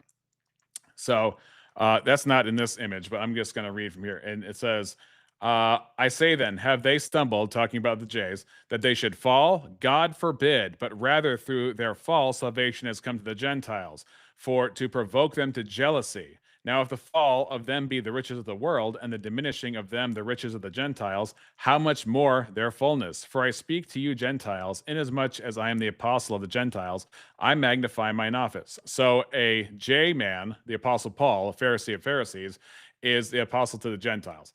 If by any means I may provoke emulation to them which are my flesh, and might save some of them, for if the casting away of them be the reconciling of the world, what shall the receiving of them be but life from the dead? For if the first fruit be holy, the lump is also holy, and if the root be holy, so are the branches. And if some of the branches are broken off, and thou, being a wild olive tree, meaning a Gentile, who is not in the line of Abraham, meaning a J, being a wild olive tree, wert graft in among them, and with them partakest of the root and fatness of the olive tree, boast not against the branches, verse 18, but if thou boast, thou bearest not the root, but the root thee. So, and down from there, 19, thou wilt say then the branches were broken off, that I might be grafted in. Well, because of unbelief they were broken off, and thou standest by faith, be not high-minded, but fear. For if God spared not the natural branches, take heed, lest he also spare not these. So there's a warning about being high-minded against the natural branches, aka the Jays. But, just ask Orthodox, says Toronto Bible Study, what is the non-circular reasoning for accepting them as the apostolic authority rather than the Catholics? So I think their response would be like, the Catholics broke off and that's their story, and then yours is circular because you're your own pope and you decide your own interpretation, which I just don't think the Bible, I think most of it is pretty clear on things. There are things that are unclear, no doubt, but I think most of the doctrines are very clear. Most of the actual teaching is very clear. I got to catch up with Aiden because he is giving me Encyclopedia Britannica right now. Okay, so he had said something about that idea flies in the very face of empire itself, from Sargon of Akkad to Genghis Khan. Most of human history defined by pluralistic, multi-ethnic nature. If we are speaking specifically about nations rather than states, yes, there's an ethnic component to that, as in many instances, but pluralism still arises in many national contexts, such as in France. While there weren't just ethnically French people, but also Basque, Occitan, Breton, Norman, etc., unified into one French identity, as well as America. Except for those filthy Corsicans, am I right? We're a culture of immigration and intermixing of cultural identity. Think of the transatlantic accent from Britain to the Cajun cultures, evolution from the French, and admixture of African American. Oh my gosh, what a workout. Culture with things like jazz and rock and roll. Makes me want to bust out my guitar. Mixed together in one common American identity.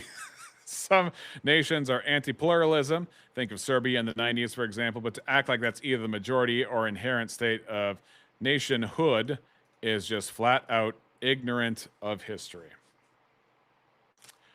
Well, you're the history buff. I am not as much, so I will take your word from it. The stereotype I'm usually getting is me, Og. Men across the street look like Og. Men who look like Og, good. Hey, Defnut, how's it going? Welcome to the beginning of who knows what. Oh, yeah, I had the JimBob screed up until this point, and now I'm covering stuff. Aiden is writing blog in the chat. Facts. So I was actually, we did a pre-sub thing today. I was actually thinking about reviewing the portions when I was in Missing Mod's panel, but there were a few other panels I wanted to get to as far as reviewing. I might do that now that you're here. But first, let me get to that part where I had some interactions with Pisco. Patrick says, debate itself is predicated on the objective moral ought to keep ourselves and each other honest. Honesty is an objective moral enterprise, and you can't be accountable to space and matter. You can only be accountable to a person. Truth is a person. That goes out to you, BS. Truth is a person. Jesus says, I am the way, the truth, and the life. No man comes to the Father except by me. So blast from the past for BS Lewis. Brian, go ahead. You know, remember, there's also a passage in the Psalms where I think the psalmist says to God, say unto my soul, I am thy salvation. Salvation is a person. Gibberish. I mean, I'm obviously not inclined to disagree with that point given my particular beliefs. But again, So Ryan Mullally over on the far left of the screen is a deist. For those of you who are confused about what I'm saying, so I say debate itself is predicated on the objective moral ought to keep ourselves and each other honest. What I'm saying is that you can't really have debate without honesty, and you are losing a debate when you're not being honest. Honesty, and what is honesty? Honesty is an objective moral enterprise for what your words are, being in accordance with your understanding of reality, right? So if you're dishonest, if you are confronted with something you don't like and you don't want to take it head on, then you lie or you obfuscate or you do stuff like that. So obviously, there are things that are uncomfortable, but we all have to have the understanding that our moral responsibility is to either say, I don't know, or give me some time, or give them what you really think as your answer. I don't think that, I think it's enough for the purpose of this debate to say that there is an American moral proposition and that it's located in a specific document without having to do the full justification. But I certainly am not inclined to disagree with this. Scott? Yeah, yes, everything Ryan says, I agree with. Move on. Not fun? It seems almost meaningless to me. I don't even know what he's trying to get across, really. Gibberish, pure gibberish, word salad. Word salad. So honesty is an objective moral enterprise. Okay, so if you're being dishonest to a person, that means we're talking about at least two people, right? So if you lie to somebody, then how does the subjectivity play in that? Because if one person thinks lying in a certain situation is ethical, then and then the other person disagrees and feels like they're being cheated, well, then is there a tiebreaker between these two? Is there a judgment between these two? Puts carpal tunnel braces on. Oh boy. Oh boy. Oh, that's well. okay. We can do a debate on ontological arguments another time. The $50 super chat. Everybody's just like, quick answers. Sarah, what we're doing here is we're trying to come up with a scheme to cost you money. We're executing it as perfectly as possible, like low dollar.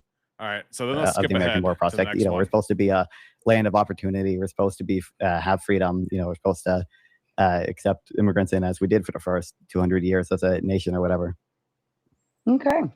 And last but certainly not least, Patrick sends another 10 to say, if good equals ought and bad equals ought not, then the evil God model collapses by proposing that the foundation of truth and good is ought not. No one needs to worry about self-defeating evil God model. So in the middle, Pisco was talking about how, what if God was evil? And if God, okay, here's the thing. If God was evil and God's the foundation of reality, then the people that the evil God makes are morally obligated to do what they ought not do. It's a self-defeating proposition. That doesn't make any sense. How can the foundation of reality be ought not as opposed to ought in terms of what the intent of the creator would do? Because it necessarily follows that a foundation of truth must be good, as in what ought to be, and that on the contrary of what ought to be must be bad.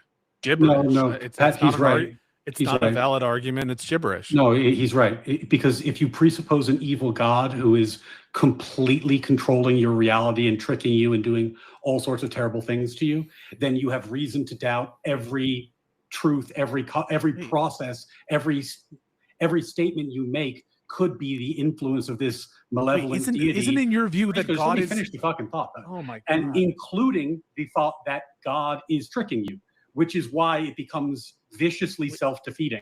If you take the premise, God is evil and deceiving me, you end with a reason to reject the premise, God is evil and deceiving me.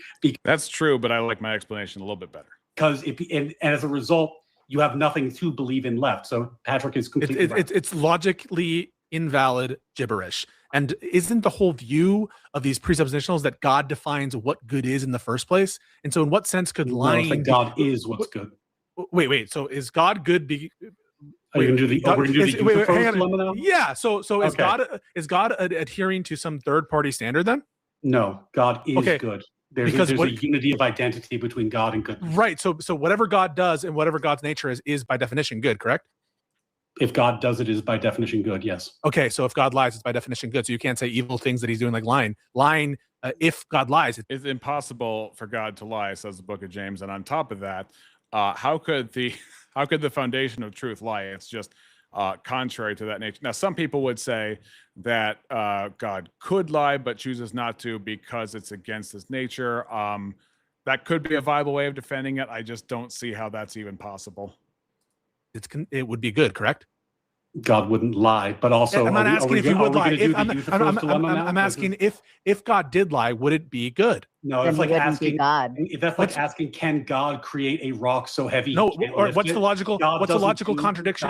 What's the logic? So usually the argument sounds like God can lift every rock, therefore he's not God. That's one understanding of that. Logical contradiction in him lying and God lying. What's the logical contradiction entailed by God? We're assuming that there's a moral law that says lying is wrong in all instances, which I don't actually think there is. Then the contradiction would have been that God is doing something evil. I don't think that's a moral law. And if there was, then he wouldn't do it because it's a contradiction. Wait, no. You don't. But this is you just said that wouldn't be God. That's what he's trying to say. That's not God. Why? So that's just restating the conclusion. The conclusion is God won't lie, and I'm asking you to justify that conclusion, which is God won't lie. And your response to that is, well, God wouldn't do that. That's just restating the conclusion. I'm asking for an argument to justify it. It's the same argument as when people make. It's not an argument. You're restating the conclusion. It's like when people say, "Can God create a rock so heavy he can't lift it?" The response. This one goes on for a while, but there was a point where I was in the panel, and I want to see if that still exists. Because I forget how to use a microphone, or I'm like very new at using the microphone. Let's see if I can even find it. Because I got in here somehow. Oh yeah, here we go. There's me. I'm not trying to convince you that abstract objects exist. This is me. I'm trying to explain how to figure out my microphone settings on my natural law without thinking people can hear me, because thinking people can hear me and nobody can hear me seems to be bothering you. I call this with a object, but just as an existent property. If you're committing yourself to a view that everything is ultimately subjective. Well, right? yeah. Like if I say the laws, avoid subjectivity, I feel like you have to. This is probably the way people prefer me. I define God as a liar, so he must lie. Okay. Anchor in something objective eventually. I feel like the laws of logic, right, are like norms that humans created, but they don't they don't exist absent their normative value to individual humans. I don't understand in what sense. I would admit that because I don't. So how can that be a statement about the natural world if that is a product of human thinking?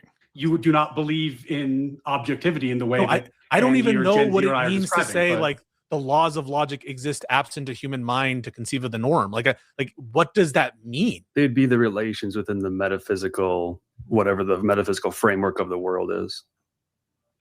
For a thing not to be a thing, like it's. But I don't even know what it means to say. Like, the law. What would it mean to say the law of identity is true?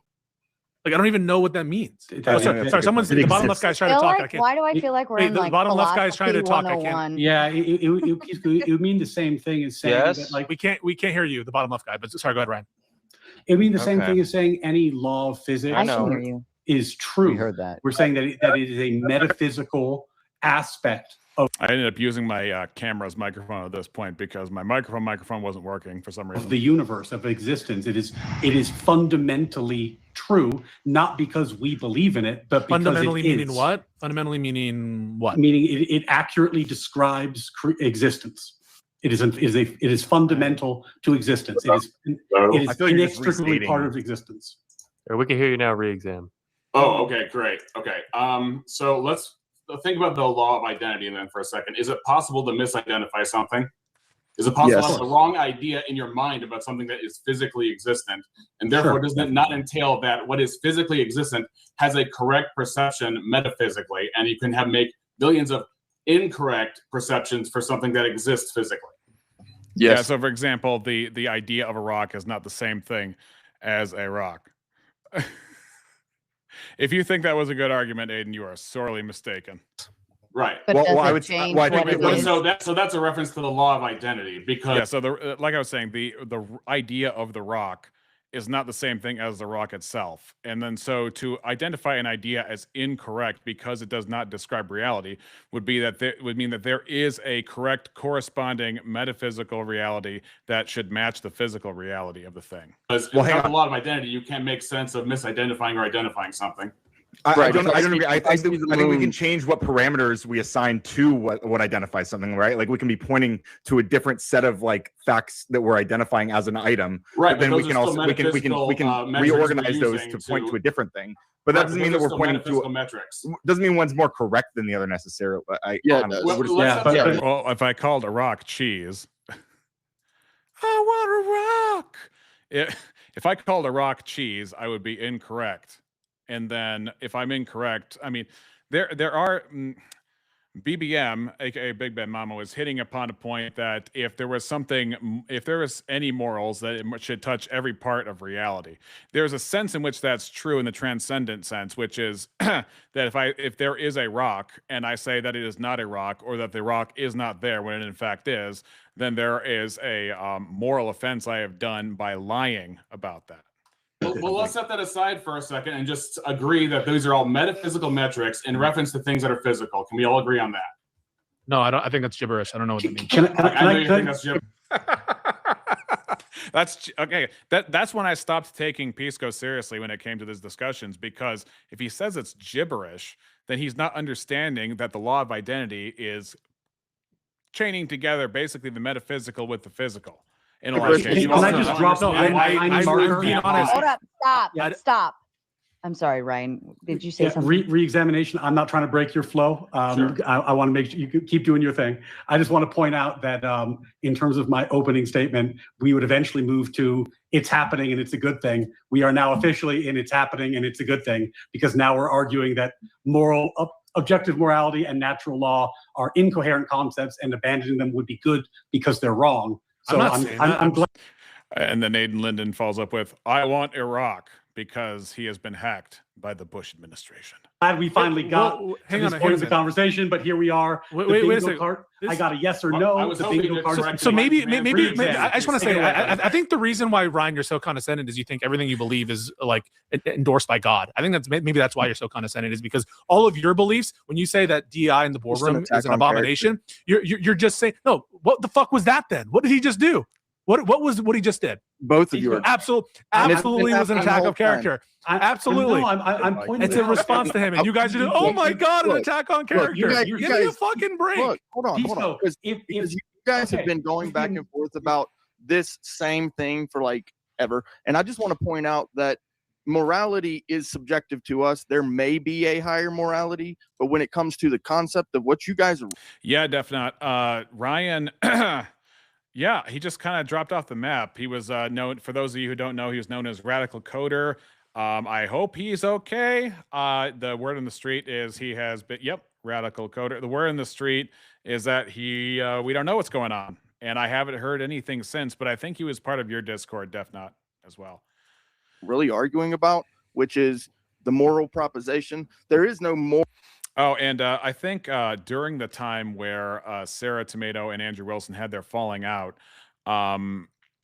that was when you got a lot of flood of people on your channel. Moral proposition, except that it is we. Including Radical Coder. When you read those two founding documents, it says, we, the people. It is the unanimous declaration. That is the proposition, that we collectively put it to a vote. This high idea that morality is that proposition is a farce, because morality can be subjective. It can be subjective. And when you put it to the higher test, maybe we can get to a place of natural rights. I appreciate you guys. Thank you. Okay, well then if morality was subjective or majoritarian, it can't be totally collective, because nobody in reality is going to all agree on everything in a population. So does that mean that if we vote to oppress a certain people group, that it becomes morally subjectively correct within that population? He Are left. you asking that would follow. if are you just asking if I was are you, well, if Jim Crow was any indication with some people's minds, like JimBob being it was better, or that Nick was saying is better, then I guess their answer might be yes. Mine's not. I was thinking we springboard off what the last guy says. So go ahead. We can hear you now. We can hear you now. Great. Is what he was saying related to this? Wait, I want to hear what he said. Are you asking? You just said something. Yeah, You've been trying to speak for a yeah. while. Well, it just sounds like you're. Listen. Yeah, me. It just sounds like you're asking if cultural relativism were true, would this proposition be true under cultural relativism? Yeah, so a lot of times, especially three people, Brandon here, Shapingro, and Nonfon have said that I bring up trivial truths, meaning the idea that if this aspect of your worldview is true, then you would have to logically entail that same aspect of your worldview is true. Specifically, when it says if you're a subjectivist and I'm asking, well, essentially, are you really a subjectivist? Do you really think that morality is subjective? They will say, well, that's just, yes, you're saying it's trivially true. But here's the thing. In my worldview, people have consciences. In my worldview, people are made in the image of God. And I want to challenge the assumption that people really are subjectivists when it comes down to it and push comes to shove. I don't think there's really consistency on that, especially if you vote. B.S. Lewis, how can you judge God is the good guy and not the bad guy? Because if he is the mind that is the foundation and cornerstone of reality, then he is necessarily what he believes he is, because there is no other source, there is no higher source, and he is the foundation. It is necessarily true, inescapably. Is that all you're asking? It's circular. Me? It's trivial. It's tautological. Yeah. If cultural relativism is true, then the American moral proposition, as I defined it, is false. No, that's not what he just said. That's not what he laid out. That's not what he just laid out. Okay, are you talking about what I said? Yeah, Yes. you're like, if cultural relativism is true, then this proposition under cultural relativism, its own stricture. Well, here's why I say that too, because especially if you're a Democrat, which Nonfon and Pisco would side more with the Democrats than the Republicans, then you're going to especially harp on the civil rights parts of things, which is fine, and I think there should be obviously civil rights and protections for all, regardless of particular identities. However, at the same time, God owns everything, so it's his to deal with as he wants. It's not might makes right. It's a completely different topic. But anyway, and on top of that, if he defines reality, then everything is what he says he is. You can't read God's mind and therefore can't determine what he believes he is. If he's revealed specific things to us, I can understand what he has revealed to us. I cannot proceed to read God's mind, nor would I have the capacity to do that. The foundation of truth cannot lie. This is you're trying to take what's true of contingent minds and put it on a non-contingent foundational reality mind. So that doesn't work either. Let me go back to the video. We're trying to have you multitask here. Give me uno momento, por favor. That's not what he just said. That's not what he laid out. That's not what he just laid out. Okay, are you talking about what I said? Yeah, Yes. you're like, if cultural relativism is true, then this proposition under cultural relativism, its own strictures, would be true. Yes, because if you're going to say these peoples and these people groups were oppressed, then you're going to, and we should vote against oppression. Then the cultural relativism part, I'm going to press on based on your own worldview that apparently is not shared by your politics. You cannot determine you don't worship Satan without subjective morality. Huh? I'll be honest, I don't understand what you're talking about. 20s henchman's voice. Hit him up with the problem of evil next, boss. True, and then Well, you're I'm just talking restating. about the collective claim he was making before he left about, well, we collectively made this true, therefore subjective morality can be subjective. It's possible for it to be subjective. Isn't that what he said? Yeah. That seems trivial too. I mean, it could be true, right? That's logically possible. Okay, so are we all accepting the idea that if a population votes to do something, then that necessarily makes it true within that subjective threshold? No. That's totally different. That's only the stretch. Wait, let's say you take a country and they vote to oppress somebody unanimously or whatever, and then does that make it objectively true? Subjectively true within that country? I don't know what you mean by true within that country. Do you mean that's the trouble with subjectivism? No, but we can just cash it out. Like, do you mean by it's true with that country that it's according to their moral? He goes on. We're not even talking about that anymore. You have to make the moral judgment of a higher power you choose to follow. Okay.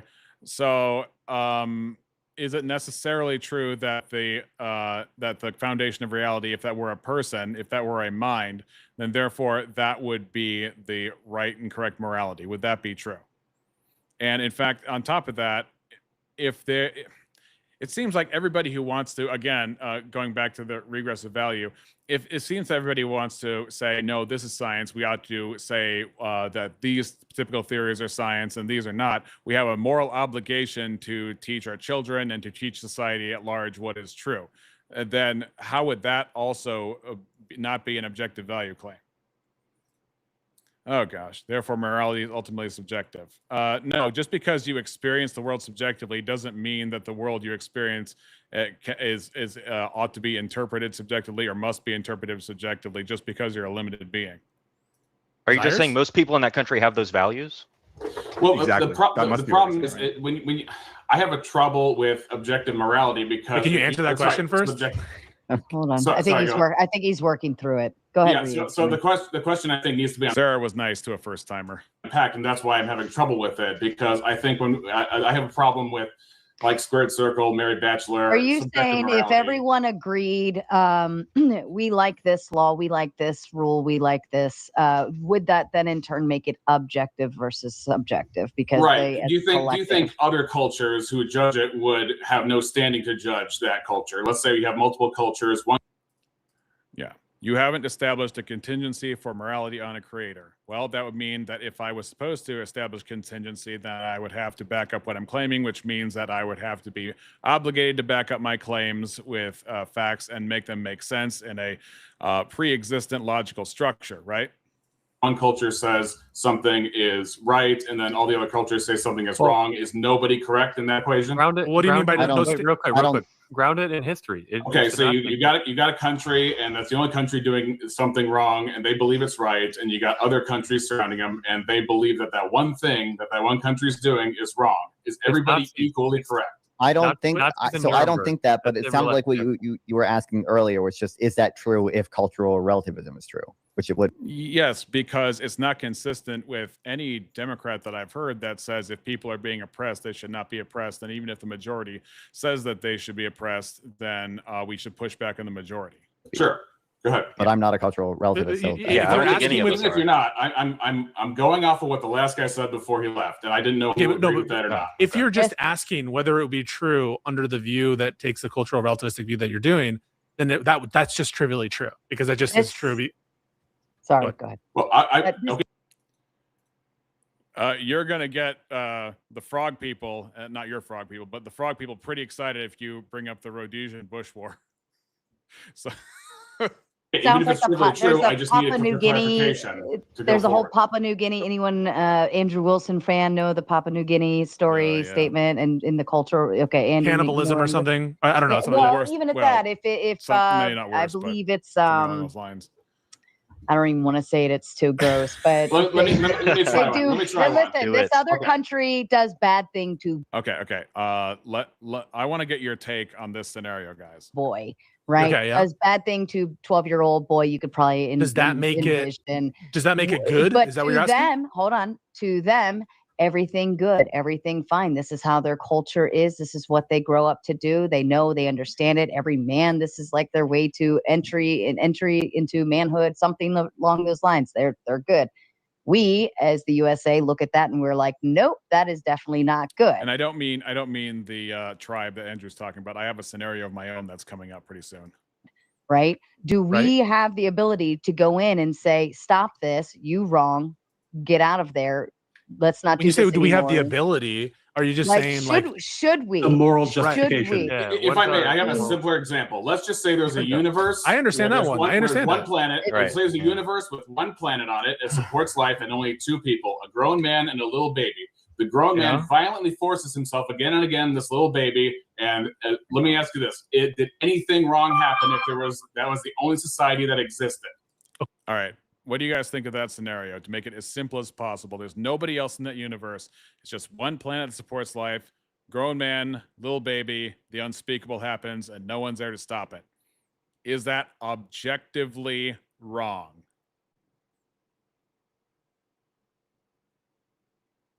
I can show you what they said. According to me, Yes. according to what lights? Yes. According to whose lights? Me? See how everybody seems to say yes, except Pisco. According to me, yes. According- Hold on. And let me ask you this: did anything wrong happen if that was the only society that existed? According to me, according to what light? Okay, so we got a yes over here. Lights. Yes. According to We got a yes again. Let me see. That was a gross oh, that means it is objectively wrong. Thank you. You got a gold star. whose lights? Me? According to me, yes. Yeah. According to me, yes. Yeah. Okay. Moral objectivity and conscience was found in B.S. Lewis Today Market. It is March 18th, 2026. Ladies and gentlemen. Why? Well, All right. Because it's against my values. preferences. Okay. Why is- He unironically says my preferences. Amazing. Yeah. your preferences, Moral is that found in subjectivism. reason? I when don't you know say- that I can. I don't know that I can Now, BS, the reason I had to do that was to make it absolutely undeniable. That's why you have to use the most simplest reason, the simplest example possible. Gross is not objective. Really, that was a gross example. That is your claim. You don't qualify it. You don't make it contingent. So where is your head at? Assuming that there is a place that people's thoughts ought to be, and assuming that there is some kind of established prescriptive norm for people's thoughts. explain the full reason Do you why I want- have the Okay, values so that I you can't do. count Right. Do you for want a human causal value. explanation of his preferences? Yeah, I want a justification of his. So he says causal, and then I said I want justification, which is different. And so now he's going to joke, which is going to weasel out of the line of questioning. Okay, so I was Yeah. born in like the 90s. I have So the reason that he thinks my scenario was bad is because he was born in the 90s, because he's not going to present an argument. He's going to give jokes. had good parents, or had parents So who that's a raised me in certain justification is where ways. you were born. Well, that's but No, this is you're why asking. You just That asked for a influences causal. values, right? You asked for a causal Not a explanation for causal, why. but a grounding. That's a difference. Because Wait, What what do you mean by grounding mean there? grounding? What do you mean by Right. grounding? He means something other than me no likey. That's what. Well, he's I don't know asking what you for mean something by from me. me Wait. no likey. What do you mean by grounding? If not a Well, causal explanation? let me Okay, explain it to you. Okay, Aiden brings up, no, I don't think so, because the reasoning underpinning that person's position has not actually changed. Whether they are the last person on the planet does not make their assessment any more or less objective if there are 2 or 10 billion people on the earth. I don't know how that's supposed to support or be within the realm of. Okay, so what you're saying is they have not felt any different, but I'm clearly coming from the objective stance. Did anything wrong happen? And unless you're saying only to me or in my worldview and you don't qualify it, then that is an answer that is talking in objective terms. If I say, did anything wrong happen? And they say, yes, that is answering from an objective argumentative standpoint within that objective argumentative standpoint. But to say Pisco was the only one who did it according to what you were saying, which was to me. I ground my claim of grossness in my nature and subjective personal experience. Okay. Pisco. Let me explain it to you, Pisco. You and I were raised in two probably different environments. Yes. We could agree on that. With wonderful parents, I'm sure both. We both had amazing parents, but you're a man, I'm a woman. We probably were raised very, very differently. My concepts of things are going to be one way. Yours are going to be something completely different. How do we find a grounding between our morality? Where can we ground it to where it is one basic thing that everyone can say, this is the basic thing, this is what it should be, aside from peace? It's kind of hard to make laws without having some kind of objectivity of ought. And just saying it's my preferences. Usually when we say laws are like arbitrary, like say Jim Crow would be a preference-based law. It would not be from a moral ought. Aiden Linden comes in. How is that any more the case for someone as last person on earth compared to someone experiencing something nobody else has before? They would in that moment share the same quality of novelty in spite of the lack of population disparity. So the point I was trying to make is making the situation as simple as possible, because people often hide in numbers and use societies and negotiations of populations at large as a reason to consider it a sort of nuanced approach. I wanted to make it two people, one who was the clear aggressor, one who was the clear victim, and both aggressor and victim are morally charged words, morally charged ideas, and I don't think it's really hard to get out of that. I'm trying to, let me read that again. How is that any more the case for someone as last person on Earth compared to someone experiencing something nobody else has before? They would, in that moment, share the same quality of novelty in spite of the lack of population disparity. I have to admit, as Teriak might say, yeah, please be patient with me. My mom took Tylenol. I'm trying to figure out how that links into the moral framework, and I'm not seeing it. Morality isn't even objective in a God worldview because he's an agent. I don't understand why theists bang this drum so loud. No, because you think that mind is a category that's all in the same thing. There's a difference between contingent and non-contingent minds. A non-contingent foundation of reality, that mind being the foundation of reality, is necessarily correct in all of its thoughts because its thoughts define reality, as opposed to a contingent mind. So I think that you need to slice the salami a little bit thinner. I wish I could come on the show because my explanation is a lot more nuanced than I can provide through these word limits on YouTube chat. Yes. Yeah. Unfortunately, Riverside is not really great with guests, and Riverside is the only platform I have right now that streams on multiple platforms so that I can get this recorded, so that otherwise it's harder for them to flag and destroy these broadcasts. And by them, I mean either the system itself or people who might have me silenced. How Pisco feel, and Sarah, how Sarah feel. The trouble we're having is we don't understand what you mean by grounding. That's the problem. Well, can I say? I mean, I feel like what you're really describing. Establishment to the exclusion of all other wait. moral. Sorry, say that again. You used to fast. An objective establishment of an idea to the exclusion of all. That category is only special pleading to make your argument work. So do you believe that both abstract realities and concrete realities share the same universe? I mean, if so, if there is a harmony between and a necessary relationship between the abstract and the concrete, then I don't see, and especially when it comes to personhood.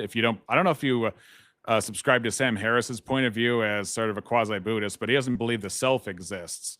And if you believe that the universe is just a series of wavelengths that either communicates itself in matter or energy, then I can see why he would come to that position. But I don't think that's the universe we live in, and I don't think that's special pleading. I think that's just the necessary grounding of things. Like, do you have a alternative explanation for the foundation of reality?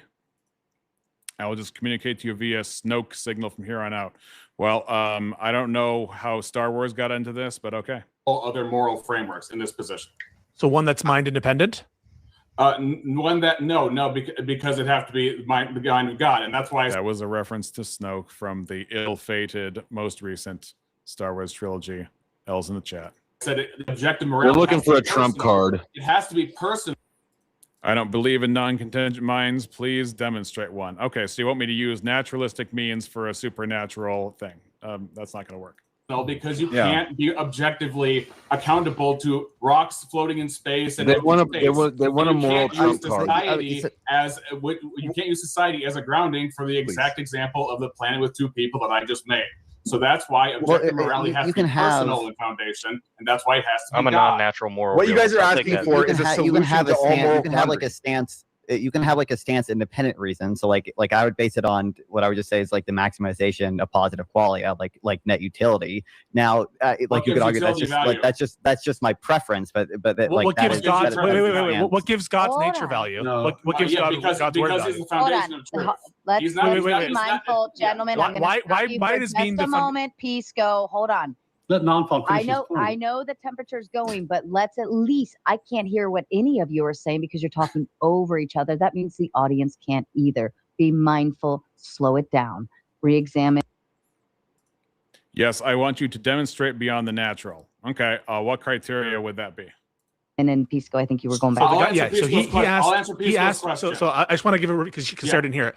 So you asked, what gives this qualia that you pointed to value? And then I asked in response, what gives God's nature value? Yeah, And then you said, well, because he's the bringer of truth. And I'm like, well, what makes it that if you're the bringer of truth? That, I didn't that say you're... bringer of truth. I didn't say bringer of truth. I said foundation of truth. I'm explaining why it gives value. Because if the foundation of truth is a mind, then the mind's thoughts of a thing are necessarily that thing. If X What's the argument for that? Huh? What's the argument for that? Because the impossibility of the contrary. That sounds like Darth Dawkins garbage and fucking precept bullshit. Oh, you can say that, but what's the okay, argument? then Oh my gosh, you guys, you come to a JimBob chat and you want to make the Christian an atheist. Your whole argument depends on it existing beyond the hypothetical. It is absolutely necessary. The fact that you're still debating me means that you want to keep me honest. Honesty is a moral enterprise. The fact that you're putting me under a type of scrutiny that you want to standardize and you believe is standardized among all humans shows that we have purpose, that we ought to own up to things. That is objective morality, that we have responsibility. I mean, everything that you're doing right now is predicated upon a moral premise, and you can't have a moral premise without, especially a universal moral premise, without a personal source for that, because you can't get moral premises from rocks and energy and space and all that kind of stuff.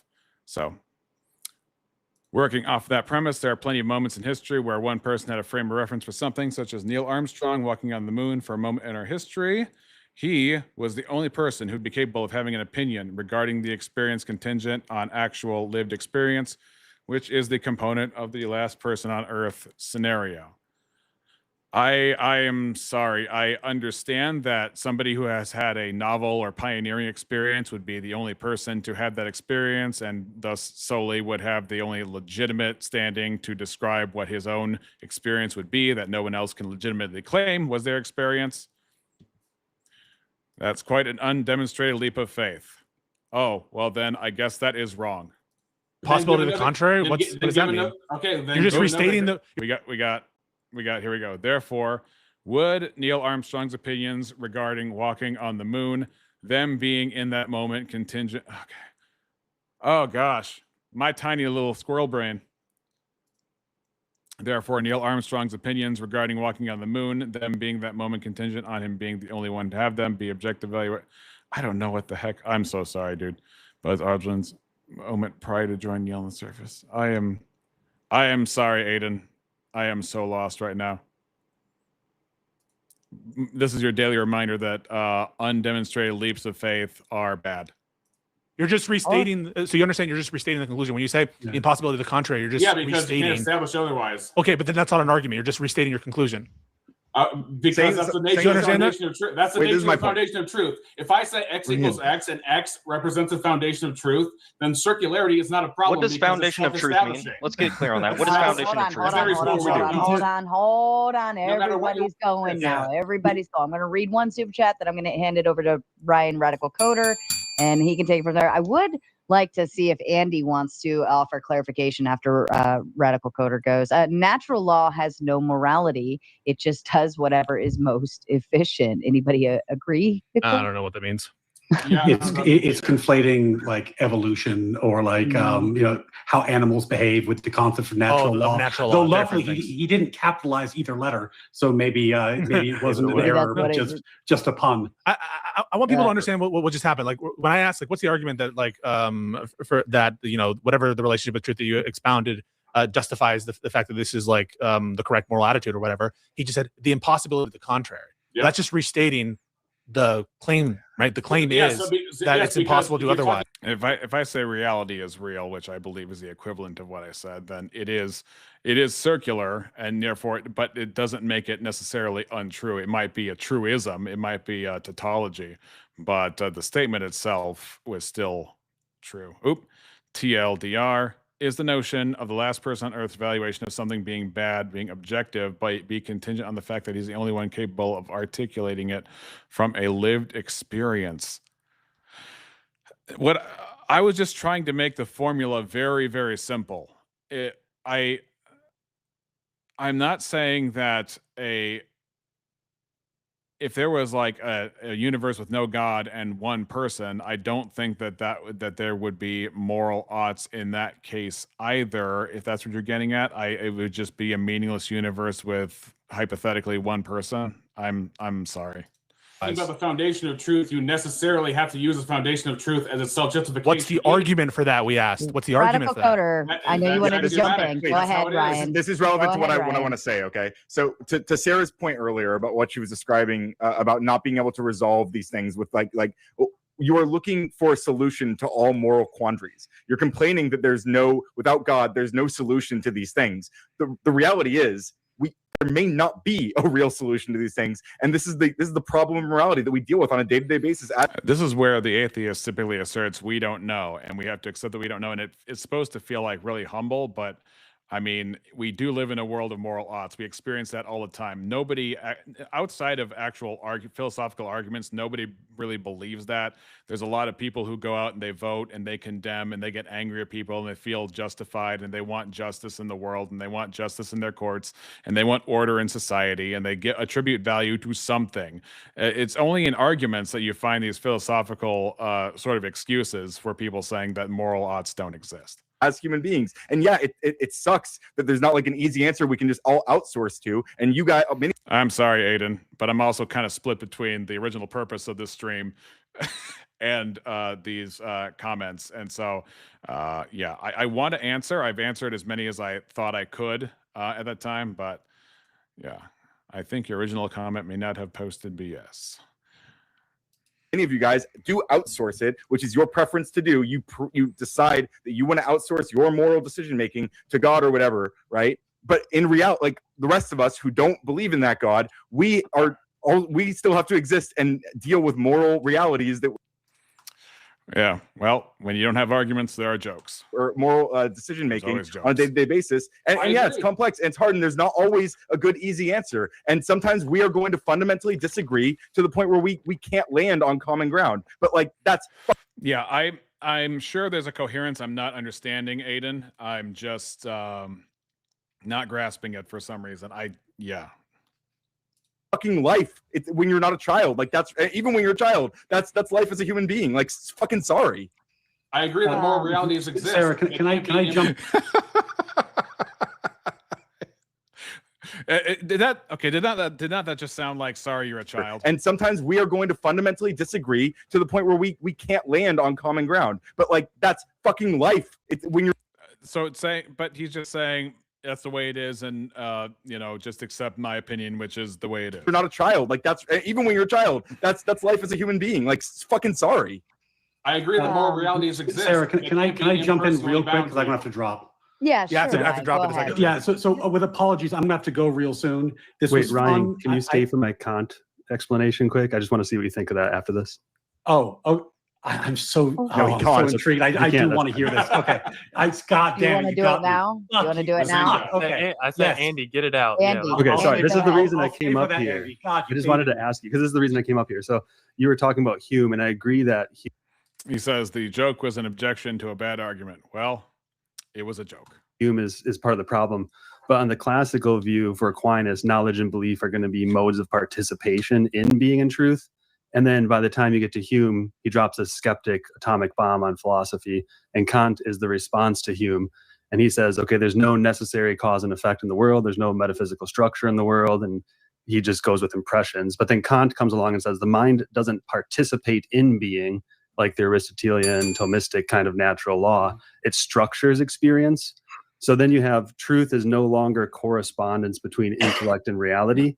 It's coherence within the categories of reason, the categories of your mind. So it's taking those external categories and placing them into the categories of the mind. So the world is more like input that comes in like cookie dough, and the categories of the mind are like cookie cutters that stamp that.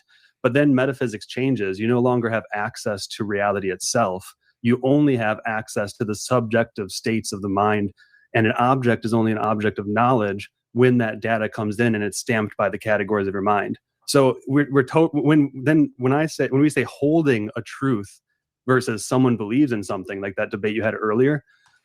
Is Maud is she doing the hangout right now, or is she doing a stream? When we say holding a truth in the declaration, what we're saying. Aiden, I would not encourage you to screenshot that and send it to Maud's Discord. not saying is we have a psychological sort of act, like Kant would say.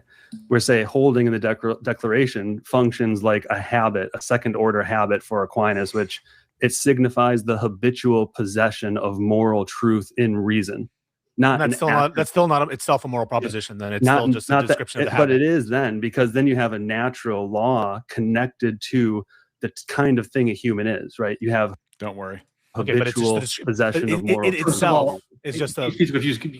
Andy, this is 100% what I like to talk about on my channel. Yeah. Please subscribe, hit me up on X, come by the stream sometime, and we'll just do 2 hours on this. Sure. Because I would fucking love to talk to you about this. Sarah, thank you so much, everybody, because I do have to go too. Yeah, I do have to drop. So Andy, please follow up with me.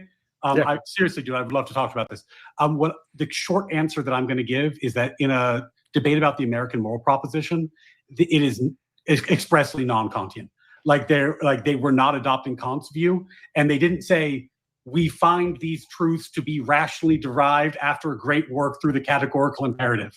They said they were self-evident because they. I will say this was kind of an interesting debate. Has liberalism rejected America's foundational moral proposition or something? Oh, there it is. Has the left abandoned America's moral proposition? It was an interesting debate. This guy is a deist, and I was in a panel with him recently talking against an Odinist and some deists and one atheist. I believe Nanfan was on there. He's a very fast-talking individual, decently intelligent individual. But yeah, we're referencing a specific. I came on this panel because I dropped those 2 super chats. It was $60. $60 to get my point in, because I figured, I just wanted to jump in because they were doing a whole theological dealio, and I wanted to jump in, but unfortunately we didn't get a whole lot closer with Pisco. Pisco, when I went over to his stream after this, he was like, what did he say? Oh, I feel like I got out of precept hell. Contrary philosophic school that instead of going through the what you just went through, says that we actually have direct access to reality, that our common sense is right. When we see something, we are seeing reality. When we experience goodness, we are experiencing goodness. When we experience free will, we have free will. And that it really is just that simple, which is why they call it common sense moral realism. And because that's the philosophy that the founders were using, that's the philosophy that if I'm defending the American moral proposition, I need to ground myself in. But I think the interplay between the two would be fascinating to unpack at greater depth. Yeah, I guess I'll say just one more thing quick. I think the difference is important because in one, you get participation in reality, and the other, you get stuck in your head. Yeah. So with that, please follow me. Please follow Gen Z. Please follow Nanfan. Please follow Pisco if you don't already. And of course, if you're here, you probably follow Sarah. I really enjoyed this. Thank you, Sarah, for hosting. But I have a job, and I'm being really irresponsible right now. So thank you all so much. I'll see you next time. Yeah, Thank same you, here. Ryan. I just came to follow up my super chats. Let's see if I can get my mouse to work. Have a good night, guys. Night. Good night, gentlemen. I can't. All right, and that was that. Do I have any more? Yeah, I do have some more stuff. So, it's at the JimBobs. Let's go here. So, I also wanted to make this a highlight. I got your people still here. Hey, you see this? You see this? Now, I'm no fan of Professor Dave, right? I think he's he likes himself a lot, and I'm not saying that he is an unintelligent man. I think he's an intelligent man, but I definitely don't appreciate his style of presentation. I'll say that much. But this is JimBob's version of him. He gives them an enlarged nose, ostensibly for being one of the J's. I mean, I don't know how else to put it. It's just so obvious. I thought Current Gen Rex was saying good night for a sec. Current Gen, yes. We're going back in time, baby. Going back in time. Oh, let's see if I can pop out. Shoot. I am really not good at this YouTuber-y thing, am I? Here I am. Yeah, so I think I am going to say goodnight. I got a couple of jobs to work at tomorrow, and I wanted to at least cover a couple of those things. I wish I could have covered more debates. I'm going to want to cover that exchange we had and give more full answers between what happened on Missing Mod with Big Bad Mama and Aiden Linden over here. But yeah, I'm thinking that I'm going to say goodnight. And I'm going to see if I can actually say goodnight while playing the outro video for these things. Because typically, and let's see. Okay, let's have a test. Let's see if the stream will actually stick in its place, if it will actually stick where it belongs, or if it will shut it down and take it off. That will be the test for tonight. So we're going to do a test run and see if this will cancel out my face and then play the video. Otherwise, thank you guys for coming. The opposition is interesting. We'll see how this goes going forward. Have a good night.